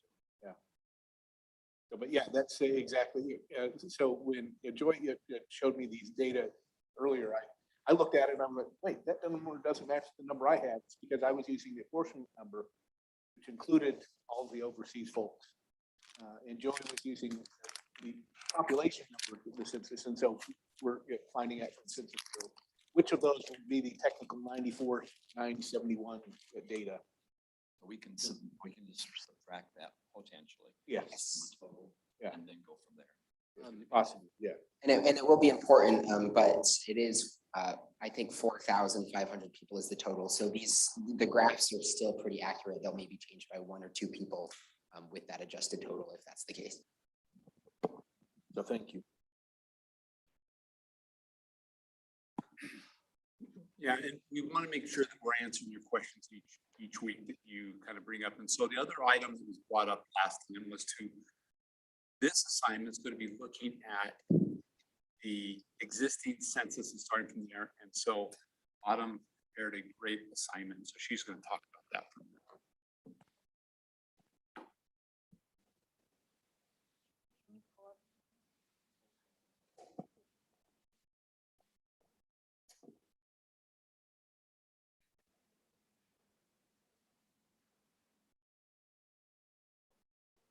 So this is the map of Utah Senate District's boundaries in 2012, and the smallest maps around it as areas that comes with a little bit concerns. So Joy, can you zoom in to Pleasant Grove small map? Yep. So Pleasant Grove is right now split into 2 districts. But according to the census data, it has 33,000 population in 2012. And keep in mind that Utah has 3.3 million population. And if 3.3 million divided by 29 Senate districts, that would be 95,000. So this means there are around 95,000 people in one district. So we can think about if it is more efficient to keep Pleasant Grove in one district. So it's easier for them to voice themselves because they only have like 33,000 population. And can you scroll down a little bit to Provo? Yeah, and Provo is divided into 5 districts. And back then we talked to the mayor and she said they have a Senate from the east, but not from the west. And they want to know how people on the west side think and try not to exclude them. So we may need to fix a little the boundaries on the west side of Provo so the people can voice themselves. How many people live in Provo? We have a target of 95,000. How many people live? There are 113,000 population in 2012. There's more than that, I assume now. Yeah. Yeah, in 2009, there are 116,000 people. So, yes. And can you scroll to the right to Salt Lake City? Yep, and Salt Lake City is divided into 5 districts, and there is no right or wrong in dividing Salt Lake City to that many districts because Salt Lake City has like a big population, but there are some small areas divided into other districts, and but we don't know if the public want to be in that districts. So if they don't want to, we may need to fix it. If they are fine with it, then we're good. So that's what we're doing right now. We're going to different events and we're setting up a booth and let the public to map the area of interest. And then last, yes, is West Jordan city limit. And West Jordan is divided into 3 districts, and we talked to the committees about it, and they don't know why West Jordan is divided into 3 districts, because that causes them don't have, like, cannot elect a set Senate, and they cannot voice themselves. So therefore, for tonight practice, we'll work on West Jordan, and I made West Jordan a district. And it right now is 8,000 people over, so we will need to fix it. And also I mess with District 2, 4, and 20. So I will also need help in fixing those districts as well. So this is our task for today. So just to make sure that I'm clear, so our task is looking at West Jordan, and we've tried to put them in as a single community. But they're a bit over, so we've got to correct that. And then that's going to create those ripple effects that Commissioner Bishop talked about. And so part of the exercise is for us to see how those ripples play out, because as soon as we fix District 4, somebody else is going to be impacted. Yes. Okay. So unless we're able to do all 75 districts, don't any of you get disillusioned if we don't get it all solved tonight. So. Can I ask another question? Please. Do we have fiscal capacity? One of the things we'd like to do is change. Can't the legal ability to change the district numbers? I hate to say this only because 1980, the House decided to start at one point of the state and renumber everything. Obviously, the Senate doesn't. So you still have District 1 in Salt Lake City, because back in those days, you always started with Salt Lake City. I mean, do we have the ability of renumbering these things? That's a question for council, I think. There's nothing in the statute that prohibits us from numbering differently, I don't think. I'm not aware of anything in the statute. I think, I don't know the answer. I'll look into that. I think obviously, when the legislature adopts whatever plan, they can number it however they want, including following our suggested numbers or doing something different. I kept 25, but Pete got changed to 17. You went from District 24 to 17. And what really happened too is that we created a new Senate district in Utah County. That happened in 2010. Yeah, but I went from 54 to 2, so that's much better. All right, so we're gonna split out into breakout rooms, and we'll just do it 2 by 2. And we'll have Commissioner Baker and Commissioner Durham go with Autumn and Sion, I believe. And we have a new monitor for Commissioner Durham to see if the new monitor is better than the old one. So we'll see how that works. And Commissioner Bishop, Commissioner Thorne are going to go with, is it Christelle? Is that right? Okay. And then Commissioner Hilliard and I and Commissioner Hale will stay here in this room. So.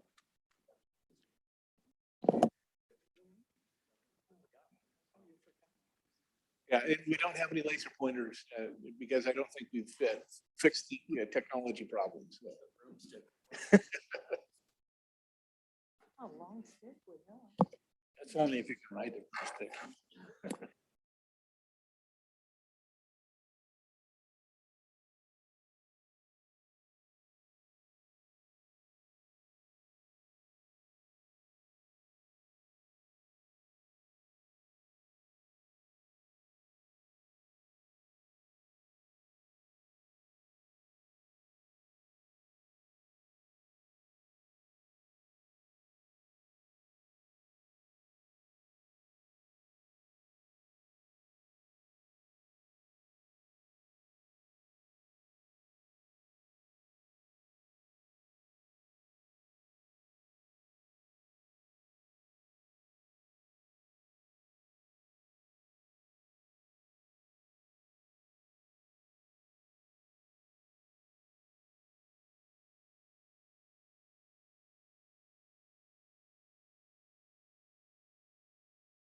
So do you, commissioners, do you want to do this how you did last time? I have to stay here since my computer is connected. So will it be easiest if we point to this monitor here? Whatever's easier for you, or you can just, I can't really see this one, so if you could just tell me but yeah, if that one is Point at easiest. this one here. And then just make sure to have your microphones with you. So District 26 is more or less correct, is that right? Let me take these layers off really quick. Check the box for. Go to view.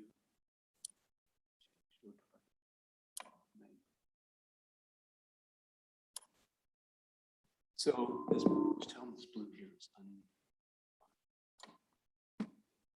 So this district is, and let me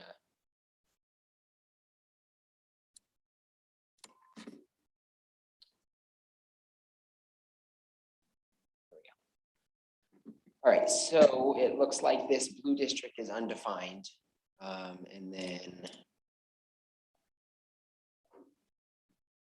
it looks like District 26 here is over by about 8,000.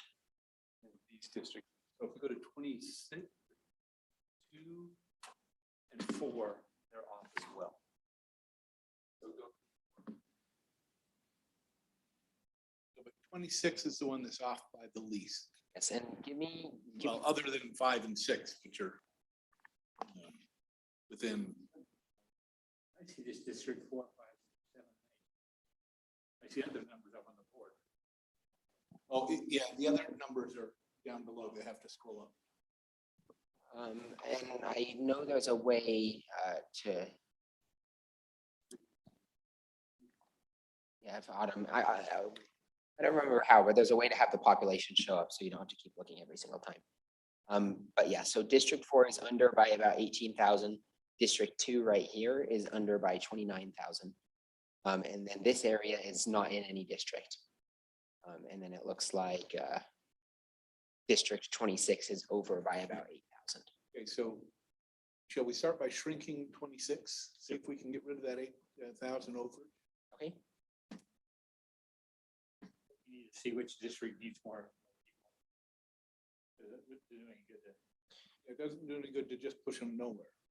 Yeah, so District 4 and District 2. So this district right here and this district right here need more people. Okay, so we can push some of them to District 4 because it's off by 18,000. Okay. Where's this anyways? Is this West Valley? So yeah, this is West Jordan area down here. Or West Jordan? Okay.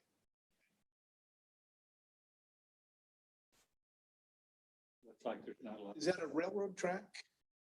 Right here? Yeah. This is a highway, Highway 111. Shall we try splitting it there? Yeah, sure. So we want to put that in District 4 then. Yeah. Awesome.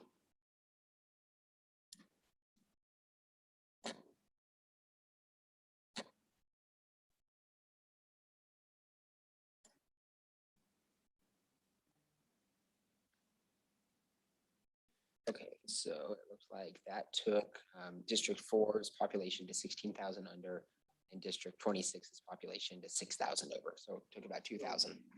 6,000. It would help if I knew which one of those areas between 4 and 26 had the most support. If we example, the very north,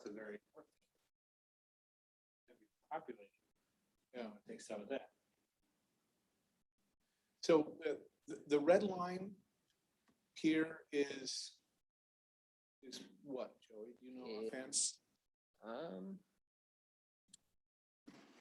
Looks like they're I'm not. Oh, it just looks like that's what it was before. Oh, okay.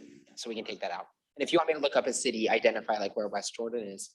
I'm wondering that we capture, start moving this area over here maybe. Okay, along 7,000 south here. Yeah, over here to Airport Road. Okay. So this area in, Not that far back a little. Oh, I see, gotcha. And we can clean this. Yeah, capture these areas.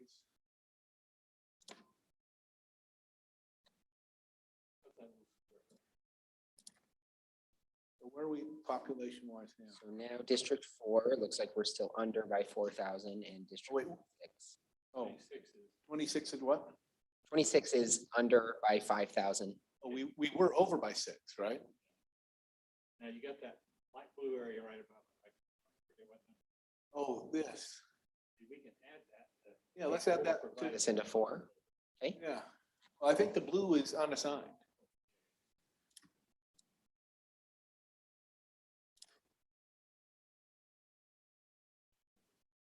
All right, and that looks like that puts us at 4,000 under still. So apparently this is a fairly heavily populated area over here. What if we went up here to 6,600 south? Go along, yeah. That's still in West Jordan. Let me highlight West Jordan for you. That's West Jordan city limits. Okay, so we just picked up outside of the city limits.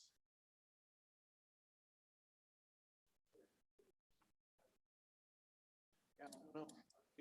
Or it could be one of the unincorporated islands. You still have a few of those in Salt Lake County, I think.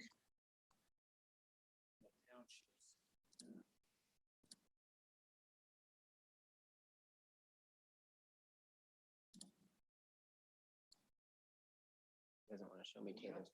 Yeah, under by 727. Right.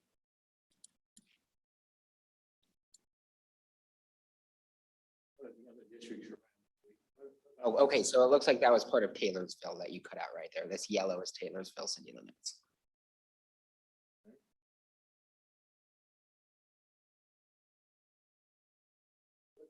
What's that yellow? Yeah, 25.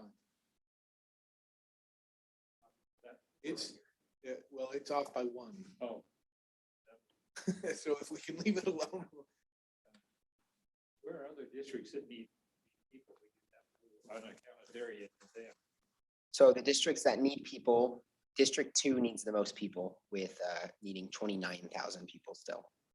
So District 2 needs a lot of people, and then District 4 right here needs people. And now it looks like District 26 needs just a little bit.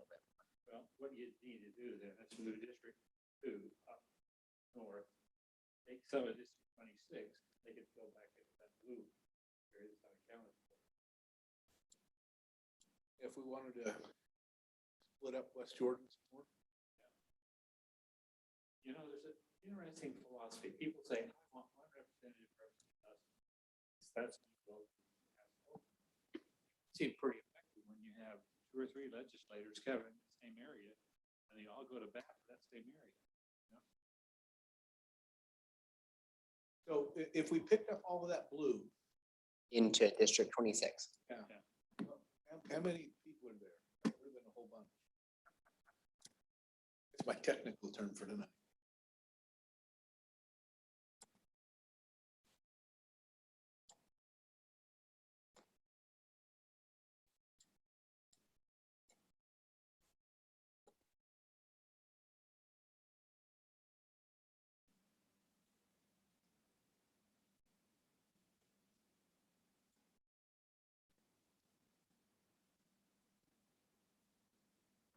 Right, so that looks like that puts you at 37,000 over. Okay. Now you take some out of the program and give it to 4 and 2. So what if we did it along, like here along 75th South and over to, This chunk into District 2. So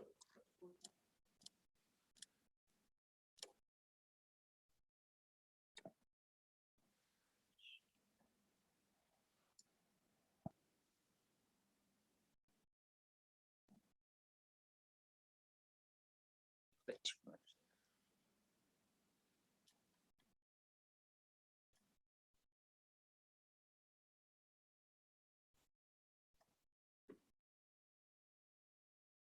Okay, so that looks like that puts District 26 at 14,000 over now. What's it do to District 2? And then District 2 at 6,000 under still. So we got to take some more out of the ground and do. What if we went west of where we cut that line through? Take it over to the next major road. Sure.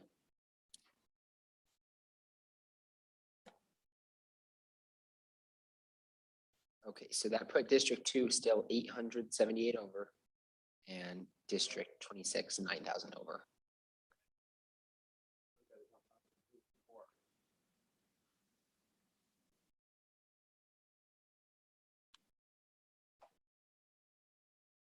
So 4 were under by 8,000. Might take all the ground. On that west, put that in District West of right there, that line. So the line into District 4. goes all the way straight through up to District 25. Congratulations, I just cut away Noah's house. Give me just a minute.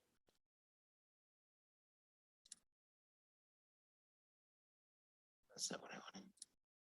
That's okay. All right, so starting here along this road, you want this in 4? Yeah. Here down, okay?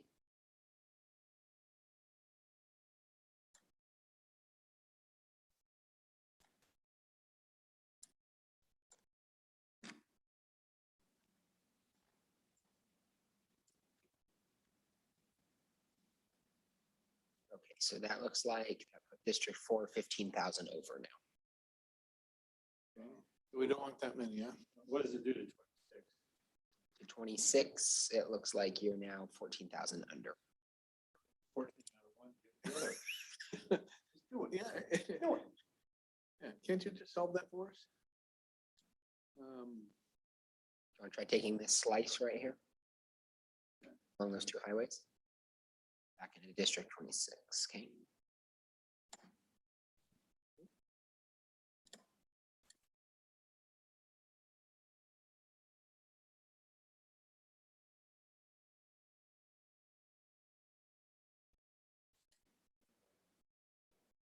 So it looks like this is one census block, so we can't, it will look a little weird right there. That's fine. This is a strange block, isn't it? Yes, it is.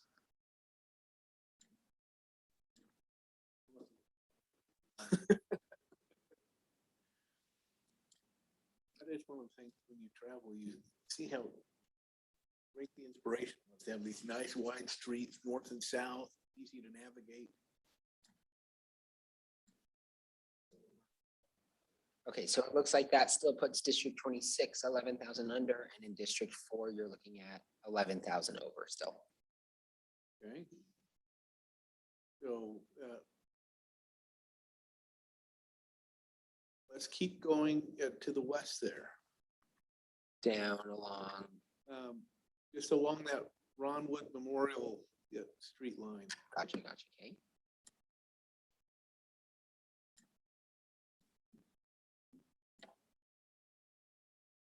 Right, so District 4, you're 6,000 over. See, that's what. So that's closer, and then District 26, 5,000 under.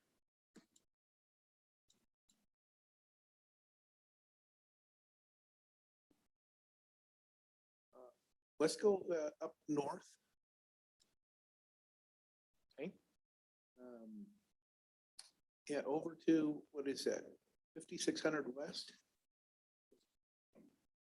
One of the lines. Along this, Just follow the line of District 25 up there. You just drop it. or all of this too? Yeah. Okay, gotcha. Right, so that's a lot closer, 909 over in District 26, and in District 4, you are 87 under. So it looks like some people in district, in order to get even closer, because you're still about 800 deviating between, so it looks like you need to move some people from District 26 into District 2 here, just to get below that 900 mark, unless you're good with that. Was there one little spiky thing above the, yeah, just on the That little left? spiky thing? Yes. Yes, I believe that, Commissioner Harrell, I believe that was there because, this City is, boundary? this was a city boundary like that. Okay. Thank But you. I can, let me double check really quick. But it does look weird. It Yeah, does. so it looks like that's part of West Jordan, so that's why it's like that. Okay. Commissioner Now, Hill- yes. Mr. Hilliard and I have done all the hard work. We think it's up to you now to solve it. Yeah. Well, I just have my eye out for those little spiky things. Keep West Jordan together. Yeah, so does West Jordan extend beyond that? Do we encompass all of West Jordan in that? West then? Jordan is all within the yellow line. And then it It's all Okay. West Jordan. looks like it's part of West Jordan, and then this is, I'll show you here, Taylorsville city limits as well. Okay, great. Go south on around there. Is that the south line? Is that the South Jordan? West Jordan? See, West Jordan. It goes all the way down, yeah. It happens to that part of the street too.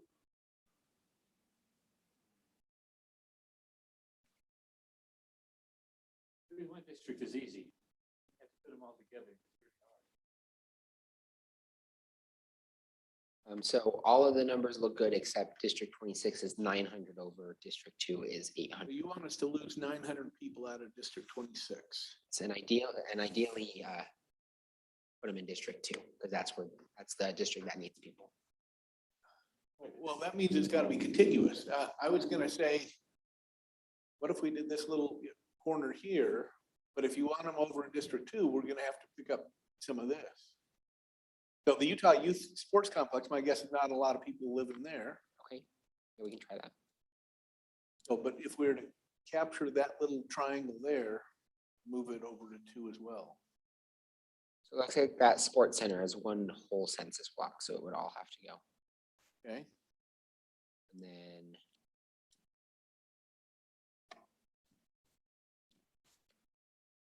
like that puts us at 300 over in District 26 and 300 under in District 2, which is I'm feeling pretty good about 300.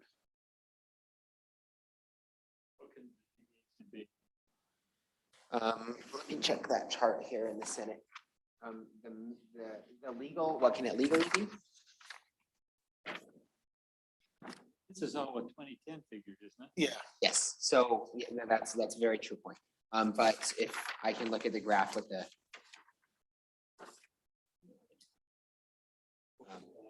but that is within the legal deviation. If you assume you're using 2020 figures, which I know we're not, so it'll be a little off, that would put you at about a deviation of close to 1%. Is you fall now within? Oh, sure. Yeah, I think so. Can we run our check? Sure. Let's go home, we're done.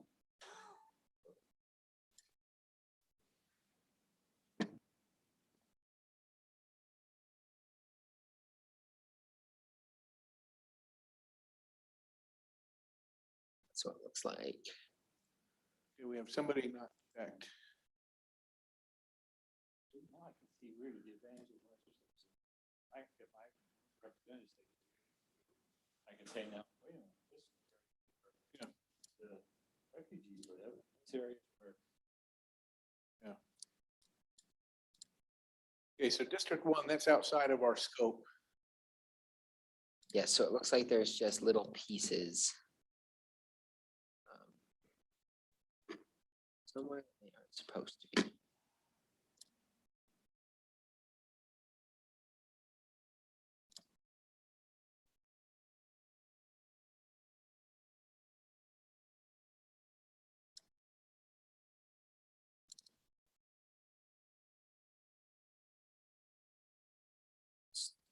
So I don't think any of these were districts that we worked on. Nope. So it looks like there's just an issue with the map elsewhere. Okay. We've solved, But the problem is, if West Jordan wants to be in one legislative group, so everybody's represented by the same representative. that creates significant problems in the other areas, yeah. But when you look at it, the vast majority, no. They took District 25 on top. Yeah. District 2. Can have a town about 60% one and 40% the other. Well, we've got them split into what, 3? Oh, that's right. Because we've got them in 4, 2, 2. and 26. That means they've got 4 legislators I believe, and this is what those lines, That's what they look like last time. what they currently look like right now, yeah. Well, yeah, I guess. So originally it was divided into 4 Senate districts, it looks like, so. We got it to 3. Is 3 better than 4? No, they only have 4 representatives. They used to have 4, yeah. If you want to play around with it, you can cut District 2 into District 29 and mess with over here to try to keep West Jordan in one area. But the yellow lines up there, West Jordan. Correct, that's West Jordan city limits. What you have to do, put the green in the brown, and that gray there, brown. Yeah, and take the brown that's up above. Yeah, the problem is that brown up above, there wasn't a convenient place to put that.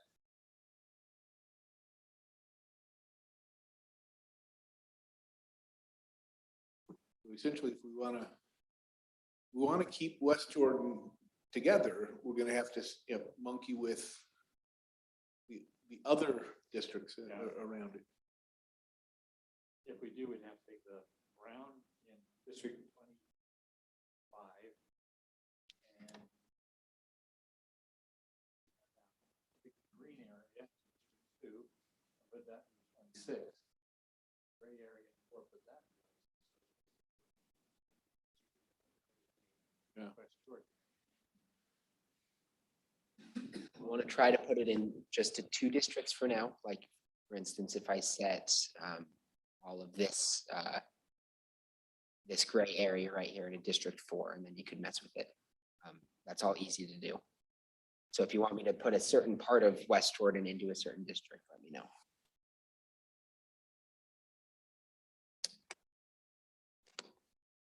So the question is, if we were to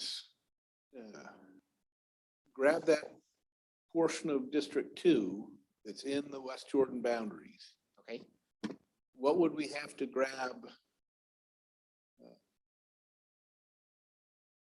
in District 4?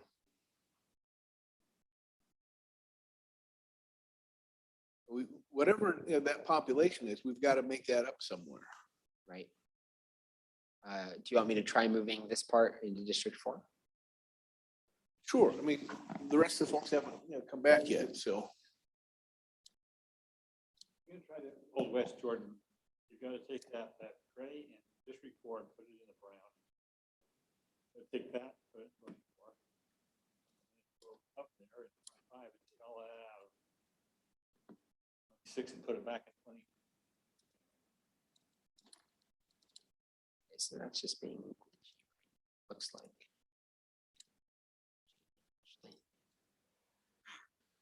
So with that, moving that puts District 4 at 28,000 over. 8,000 over.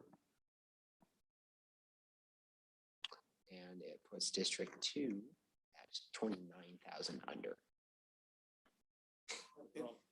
Yeah, they're all together. They're happy now. They're singing. Yeah. Where does District 4 go to the north? Up to the lake. Oh, and the.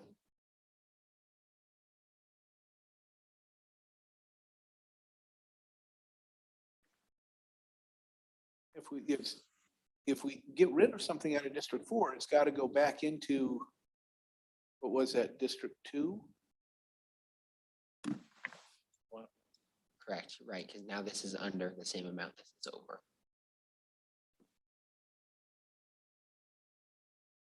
think we had a pretty elegant solution. Want me to put that back the way it was? Sure.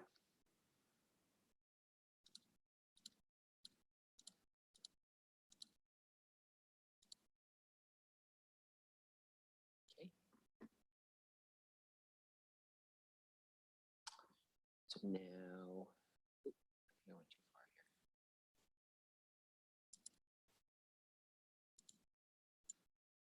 here. There we go. So now it's back in harmony there. Yeah, I wonder. Because if we want to try and put it in one, we're gonna have to monkey with everything else.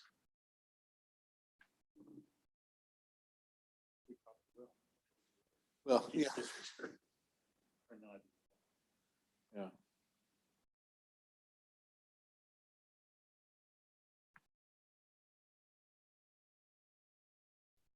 Commissioner Hale, do you have words of wisdom for us?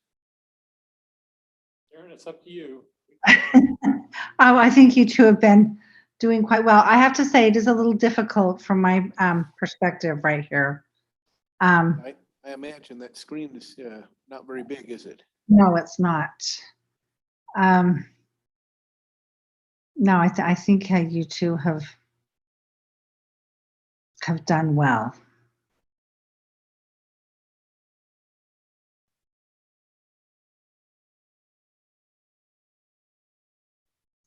Now, with that, do you have is the overlay of the cities on that map so you can see The city boundaries? Yes. Jordan, South Jordan. Yeah, we can show all those. That I guess that would just be my only thing, is just to see if we've been able to try to keep those municipalities together.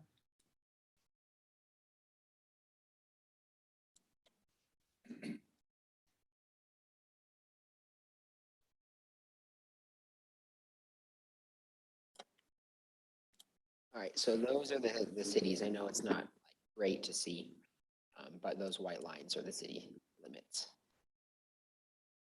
Oh, that's White City over there, Sandy. If you want me to look up, or let me actually try this really quick, making it look a little easier to see.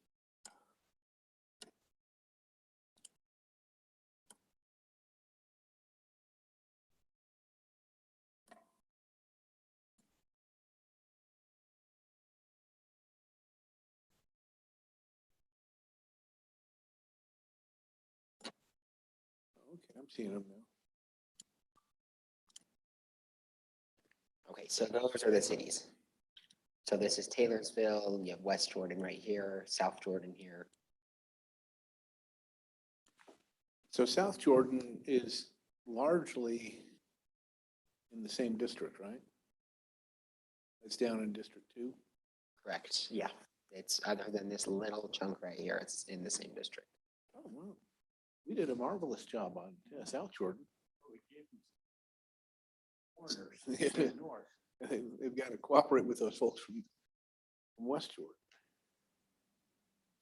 It looks like. Why is West Jordan north of South Jordan? Now we're getting into philosophical questions. You know, if I were raised in Oregon, I'd know all that.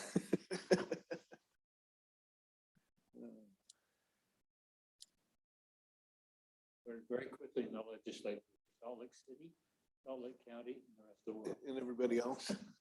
And it sounds like we have about 10 to 15 minutes left. So if you guys want to. We have that much time left? That's what I was told.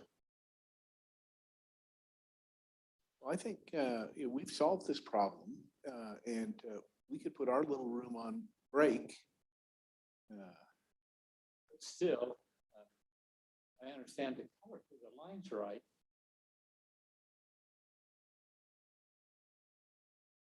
There's part of 2 north and part of 2 south. It would not be West Jordan. That's right. But if all of West Jordan's in one, and you can't have, they only have a population of 45,000, not going to get to 90,000 in each.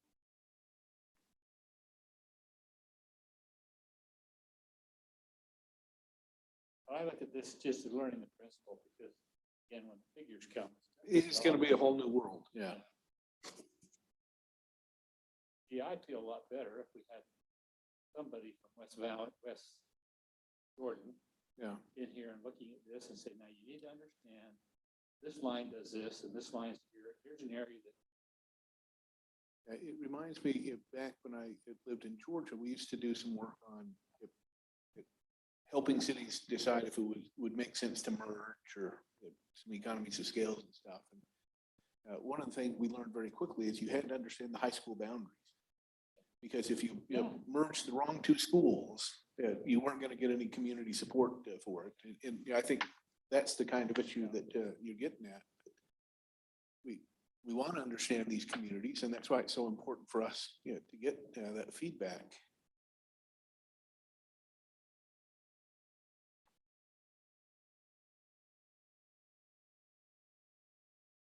All right, Joey. Well, why don't you go ahead and put us on pause, Joey? Awesome.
All right. Okay, we're good to go. My goodness, that's loud.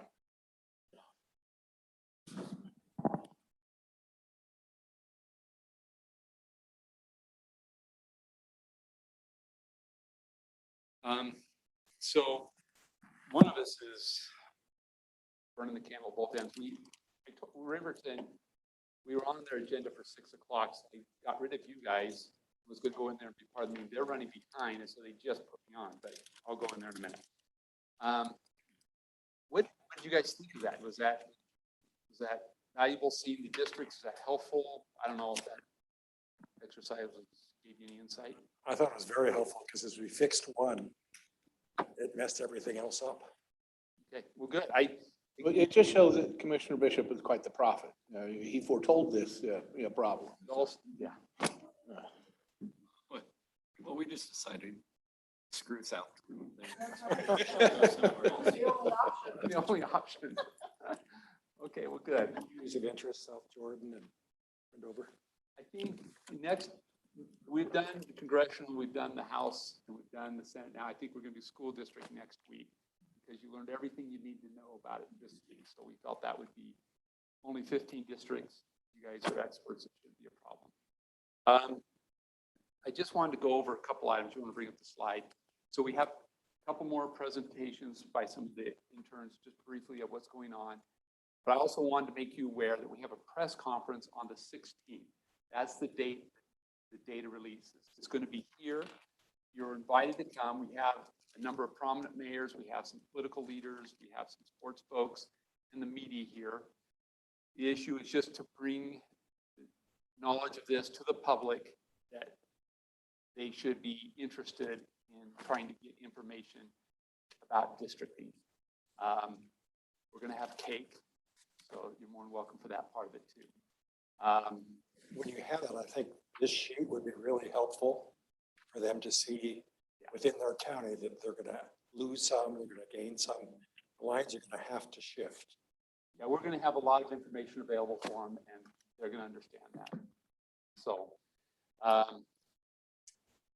also, I wanted Cassell to talk a little bit about the events that are coming up. So she'll.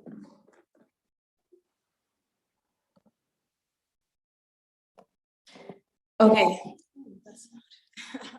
So after today, we have one last more commission meeting on the 10th, and then on the 16th, the census data is released. And then from the 17th to the 31st, it will be the map drawing. So if you go to the next slide, so you can see on the highlighted in yellow sections, we've made a few changes. So for example, September 3rd, we'll be going down to Monticello for the public hearing. September 4th is Ephraim. But on September 7th, we've moved Tooele from the 7th to October 29th. And this is so that it leaves us a little bit more room just in case the map drawing goes on a little bit longer than expected. And then from there on, we added for September 5th, we've added Heber. And then October 22nd is Harriman's public hearing. And that was moved from the 15th of September to October 22nd.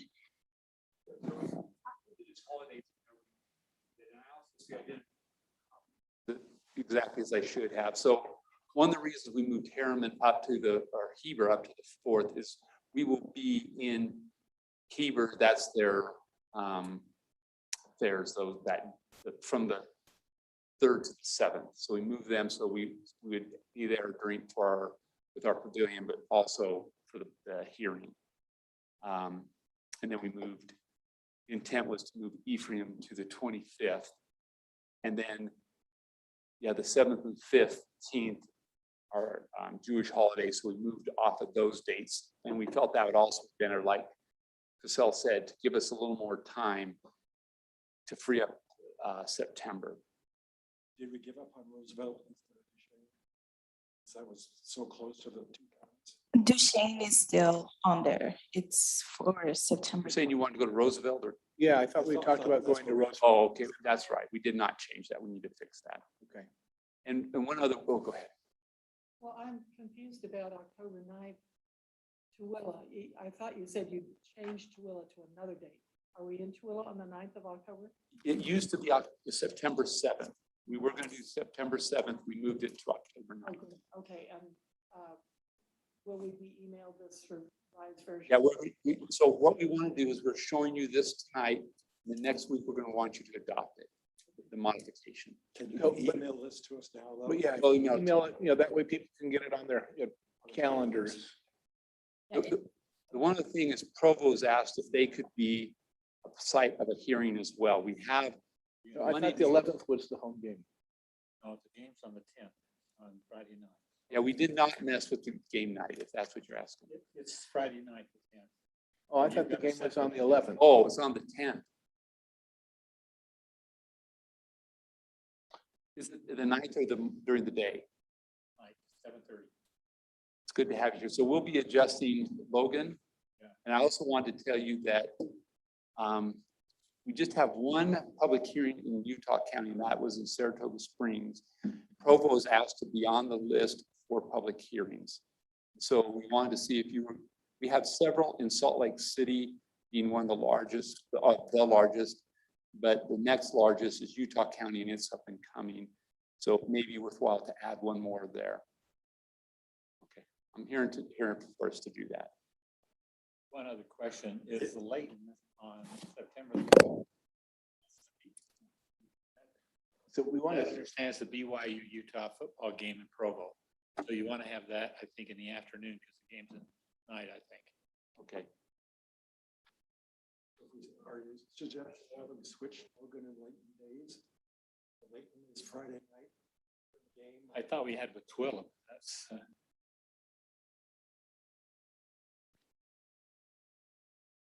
On October 2nd, if we're doing Saratoga Springs, we want it earlier in the day in Provo. We want in the That's good. early, around noontime, early afternoon, the other in the evening. We can maybe do two in one day if they're in the same county. again, the 4th, what's the difference between the 4th and the 25th? Drive from public hearing. oh, it was copied incorrectly. I think the public hearings in Heber, so the drive D from. Copied as opposed to retype it, and that was a mistake. Oh, the 4th is Heber. And the 24th is Ephraim. The 25th is Ephraim Okay. or Roosevelt. Duchesne's on the 24th. Yeah, or Roosevelt we're going to look at. So when you email this to us, will you? I'll have it all fixed. Yeah, we'll have all the changes, as well as on the website. Should have access to all of that. So I wanted to check with council on a question. I know we had scheduled October 16th because that gave us the 2 weeks to get the report done. Can holding the hearing on the 22nd, that doesn't interfere with it because we will have had at least a mandatory number of public hearings. I just want to make sure that doesn't interfere with our meeting the deadline.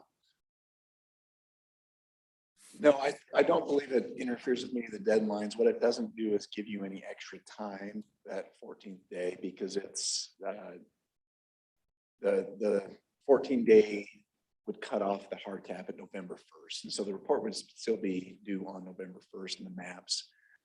But I don't at first blush see a problem having a hearing on October 22nd.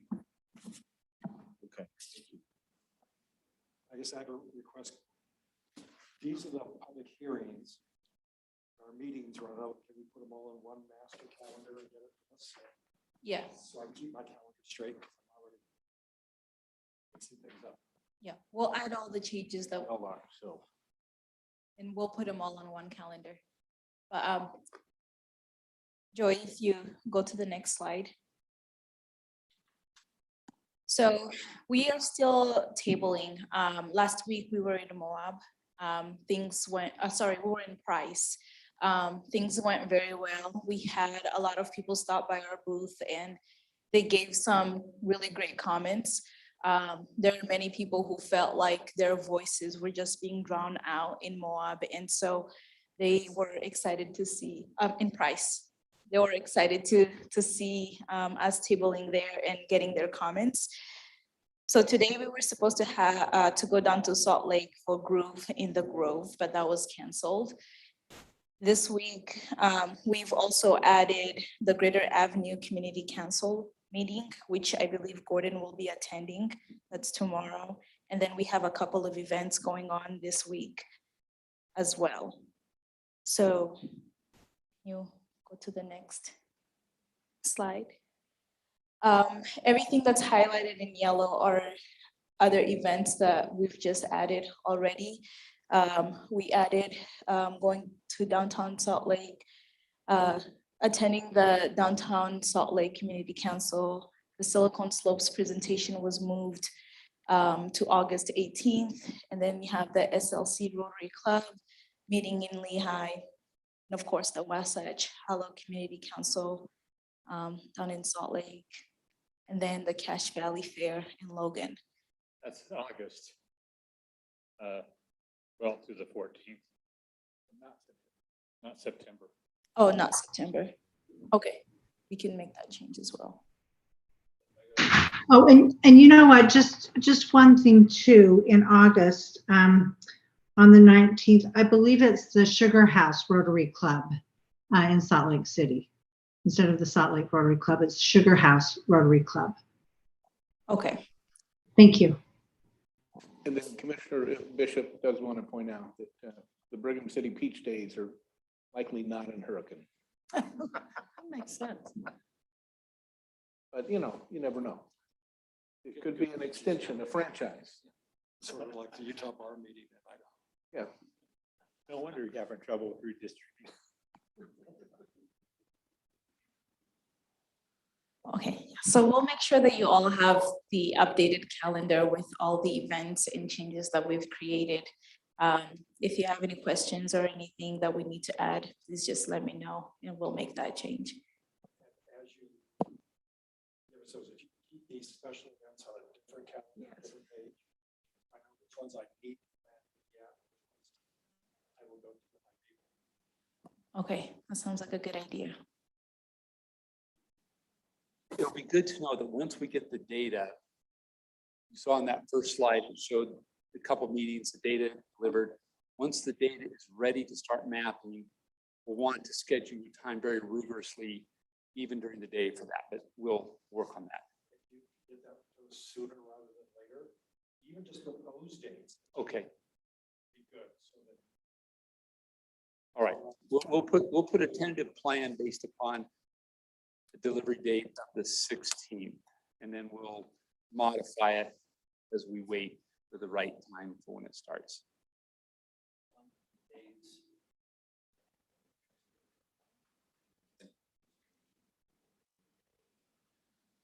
Both. Well, yeah, I was going to say, I think you're largely during the day, but what's the preference of the commission? are we going to have the GIS people available during the day as opposed to? We'll have people available during the day and the evening. So if your schedule accommodates the evening, we'll meet here in the evening. If your better accommodates. So Gordon, as I'm understanding what you're saying is that we can have individual meeting or individual drawing sessions with a couple of commissioners. And, we'll still broadcast them on YouTube, but we won't have to notice them because we won't have a quorum. Right. So the most we'll have is 2 or 3 in a room. So it won't be an actual meeting where you have an agenda per se, but it'll just be when we can schedule the 2 that are the partners with the GIS, and we'll make ourselves available for the time those 2 can come in, and so you'll break up in your discussions. Are you going to start with the school district maps, the congressional or the Senate kind of things, and then you just tell us when you're available and we'll have people there with the software ready to go.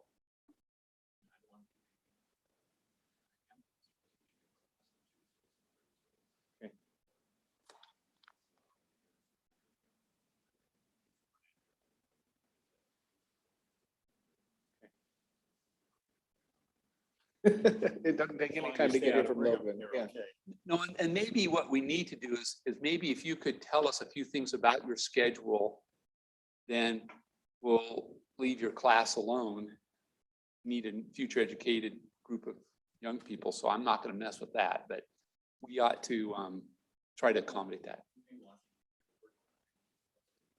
That's when we get the mapping done. No, we want you there. We want you a part of this. So I'll send out an email that just kind of gets your rough schedule during the week. I don't need all the appointments, but just if you know repetitive things are happening through either work or classes or other things that you know are going to be kind of regular, and then we'll schedule the blocks. And then we'll also have to break you up into teams, which I'm sure we'll switch around at different maps. So we haven't really put that together yet, but we're ready to do that. Okay. All right. Yeah. So the last thing we have on our agenda is public comment. I just had two more. Please. It was Cassidy. You were going to do the. Oh, social media update. Yeah. Next slide.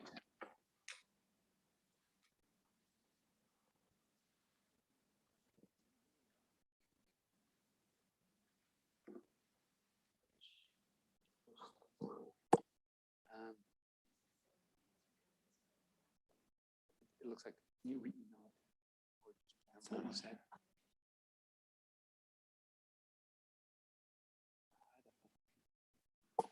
That's okay. I'll just give you an update as far as what I know numbers wise.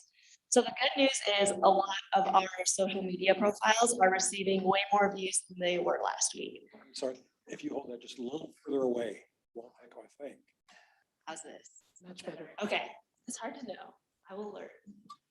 Learning curve. Anyways, so something that is doing actually really well is our Twitter. So this week we had about, I want to say anywhere from 3,000 to 4,000 impressions. And what that means is that's individuals who saw our tweets. And we've been more thoughtful about what we're posting on social media. So for example, we have a calendar that says, okay, this day we're going to work on frequently asked questions. So what is redistricting? How does it affect us? And things like that. We do other days. So today, Tuesday, we talk about our meeting. We say, hey, we're doing our meeting today and things like that. If we're out tabling, we'll go ahead and post images of that. We'll also give shout outs to people who visited us. So that way the community feels like, we came and visited them. This is really good news. I'm sure many of you saw today that the Salt Lake Tribune wrote about us. So just so you're aware, the way we handled that on social media is we retweeted the story and said, hey, we love a good underdog story. And that's kind of our comment for social media. Because we want to remain positive and we want people to be looking at us and things like that. And to say, okay, I can go here if I want to give comments. Another thing that has been working really well is if we see anyone post about redistricting in Utah, whether they have ideas for maps or they have opinions, we say, hey, we're always looking for comments. And then we give them our email. And that actually got retweeted by a couple of other influential people. So it's out there. And I think people really enjoy that we're trying to give them a good way to give their feedback. It's just really easy to give them our email or let them draw their districts on their community of interest. So overall, it's going well. Hopefully our numbers will continue to go up as we go on into other weeks. This week, we probably will see an unusual spike just because of the Salt Lake Tribune story. So hopefully we can keep that and kind of use that as momentum to get our name out there and to educate people about redistricting. But we'll see how things go next week. Any questions? Make a comment on the Tribune article. Bob Gerke called me, talked to me. I can't imagine I told him that it can't be done. I think I emphasized the fact that the time was the real challenge in getting it done. It's going to be very, very hard to get it done, but we were committed to get it done. I'm surprised he quoted me as saying it can't be done. And I assume that quote wasn't quite right. Yeah, so. And are you surprised that quotes are not quite accurate? But the other point, I think I really emphasized not money, but time. That's my greatest concern. That came through, I thought, in the article. That's a solid.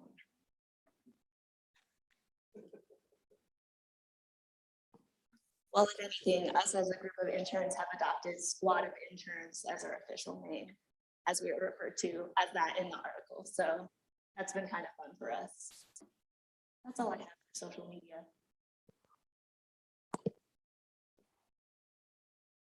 So you're gonna get little badges, I survived the UIRC. That would be great. Another shirt. Ooh, patch. Yes. One of the things this kind of brought out, just talk to share a little bit.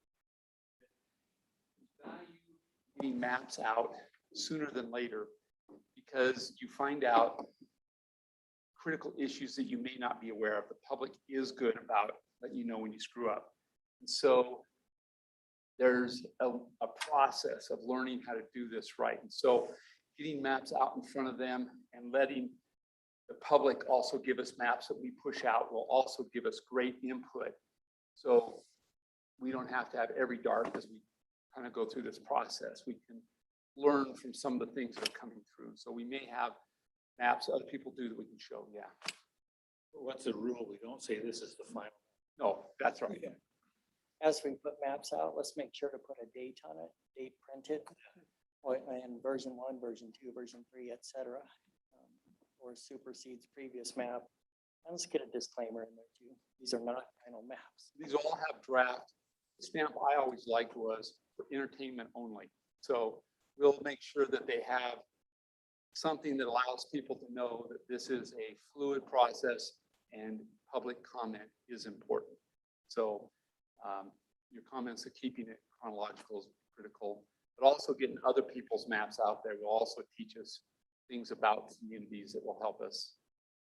And to Jeff's point, when you say, this is the date of the map, you might put a legend underneath. Here's the website to check for the latest. Right. Up and coming maps. So again, there'll be 12 up and coming maps. So it'll be interesting to see how we communicate that really well. And we're going to, so we're excited about that part of it. We just had one last item. Any questions about that or? Okay, things went well in Riverton. So. Can we get, I guess, the cliff notes of how to run that software program that lets us draw those lines? So I don't need to know how to put all the different layers of things on, how to do the basics and see where the city lines are or the county lines are. So I'd like to start practicing. So that is a good point. I think one of the things I wanted to do was not only have them understand it, but the more you understand how that program works is going to assist you assisting the drawers. And there is some aspects of it that, yeah, even you can. So I want the GIS for Dummies version. Yeah, so yes, we have that. I think with a one paragraph explanation, most people can get in and start doing stuff. You can be dangerous after 5 minutes. Which buttons will help you do this or do that? If you played a little bit of Minecraft, it's exactly the same thing. That might be above my capabilities, but I have grandkids. I have grandkids. So yes. The next thing I wanted to talk to or have presented to you, which is just as critical, is the comments we're getting in. Soraya and Sion have been working on the comments, and what we don't want to do is just give you random comments to read and then a month later or 2 months later start mapping. We want to give it to you in a way that's consumable. So when you're working in Utah County around Provo, you're getting the comments associated with that at the time, and you're not having to filter through a bunch of comments while we're down in St. George talking to them. That you're getting them in a way that's to geotag the comments. Right, and so it's not just that, yeah, and we're bringing them. Some of them are things like, don't screw up. Others are more specific, like this needs to happen, this is what we want you to do. And so we want to make sure, giving you comments that are for the whole state. Now, some are just saying, don't split any counties. And that doesn't associate with anything, but we want you to have access to it. But we're gonna have ones that are kind of generic for the whole state, and ones that are specific. So what we've done is I lost the slides that Sion did that showed the map of how we were going to organize this, so you could see right where you're working, go there, and you have the comments associated with that location. So that's one of the things we're busy putting together, all the comments, so you're getting them in a relevant way. If you could see the slides, it would have been a really fantastic presentation. Sorry, Sion, sorry, Soraya. Anyway, next week, we're going to give you the first batch of them, and we want you to critique how you got them. We don't want you to critique the comments, because that's the public. We want you to critique how we're giving you the comments. Any comments on our comments? I think you had some budget information you were going to share. Oh, yes. And that didn't make it in there. So shockingly, we almost, I said something, we are $30,000 of extra. We had to double build something. So no, those aren't. I didn't get it. So we went through the budget. I'm going to print out and give you copies of that every week, so you can kind of just see as we go through it, line item. We're not making changes, but you can just see the budget items as they're being spent. But we went with the, Ally and I met with our budget folks today. And I told them if they give us 15,000 every week, we work with them. This budget's just great. So we went through it for $31,000 of unassigned funds. We'll just kind of leave it in that spot for a while and we'll figure out what to do.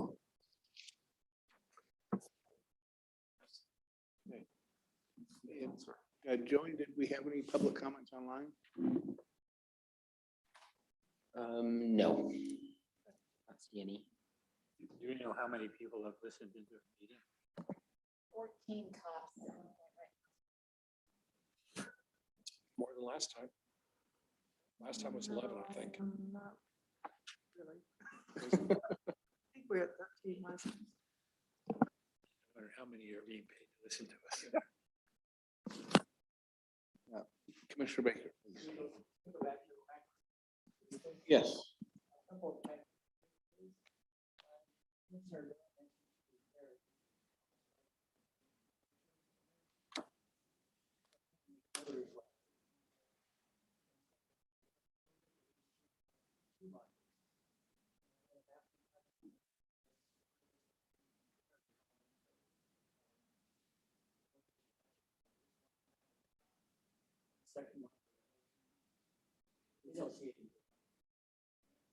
So we can look at which district number is over while that map is We up, lost so much time.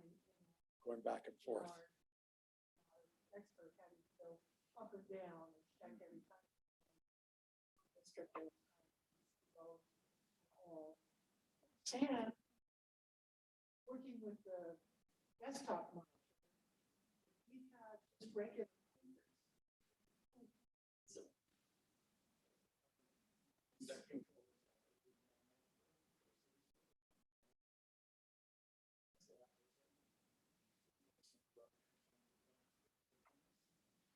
Or can you divide the large monitors and put a side screen that has the district data on it?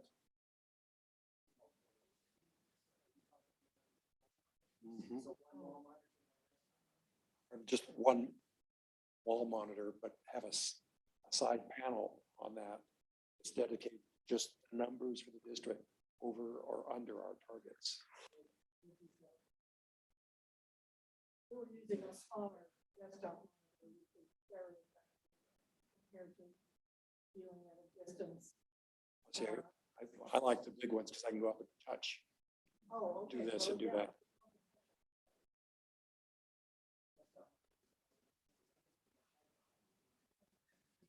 The other advantage I saw of the big monitor is we were able to read street names, so we could sort of figure out what is this area?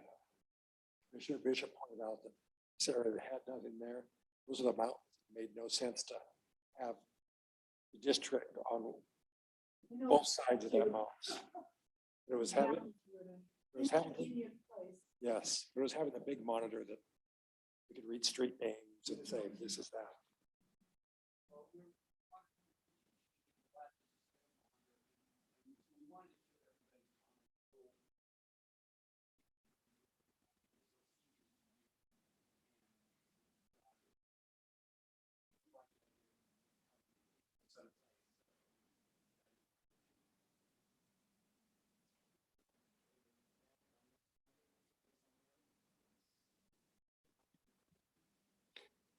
Anything else, Commissioner Baker?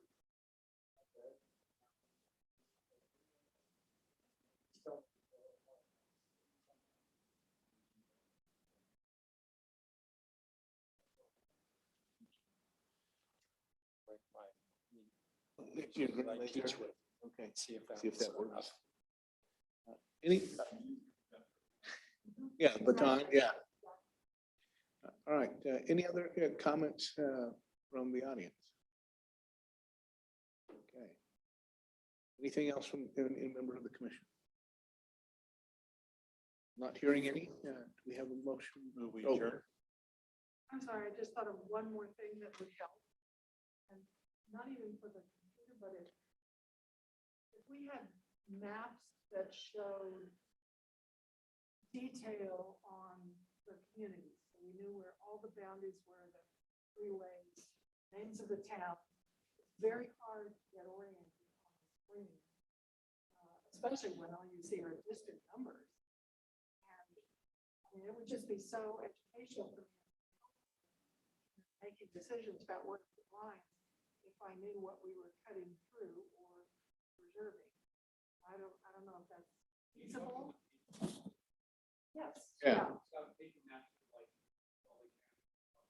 Right.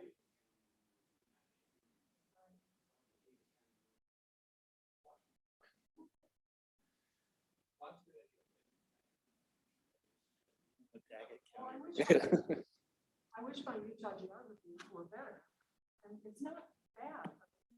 But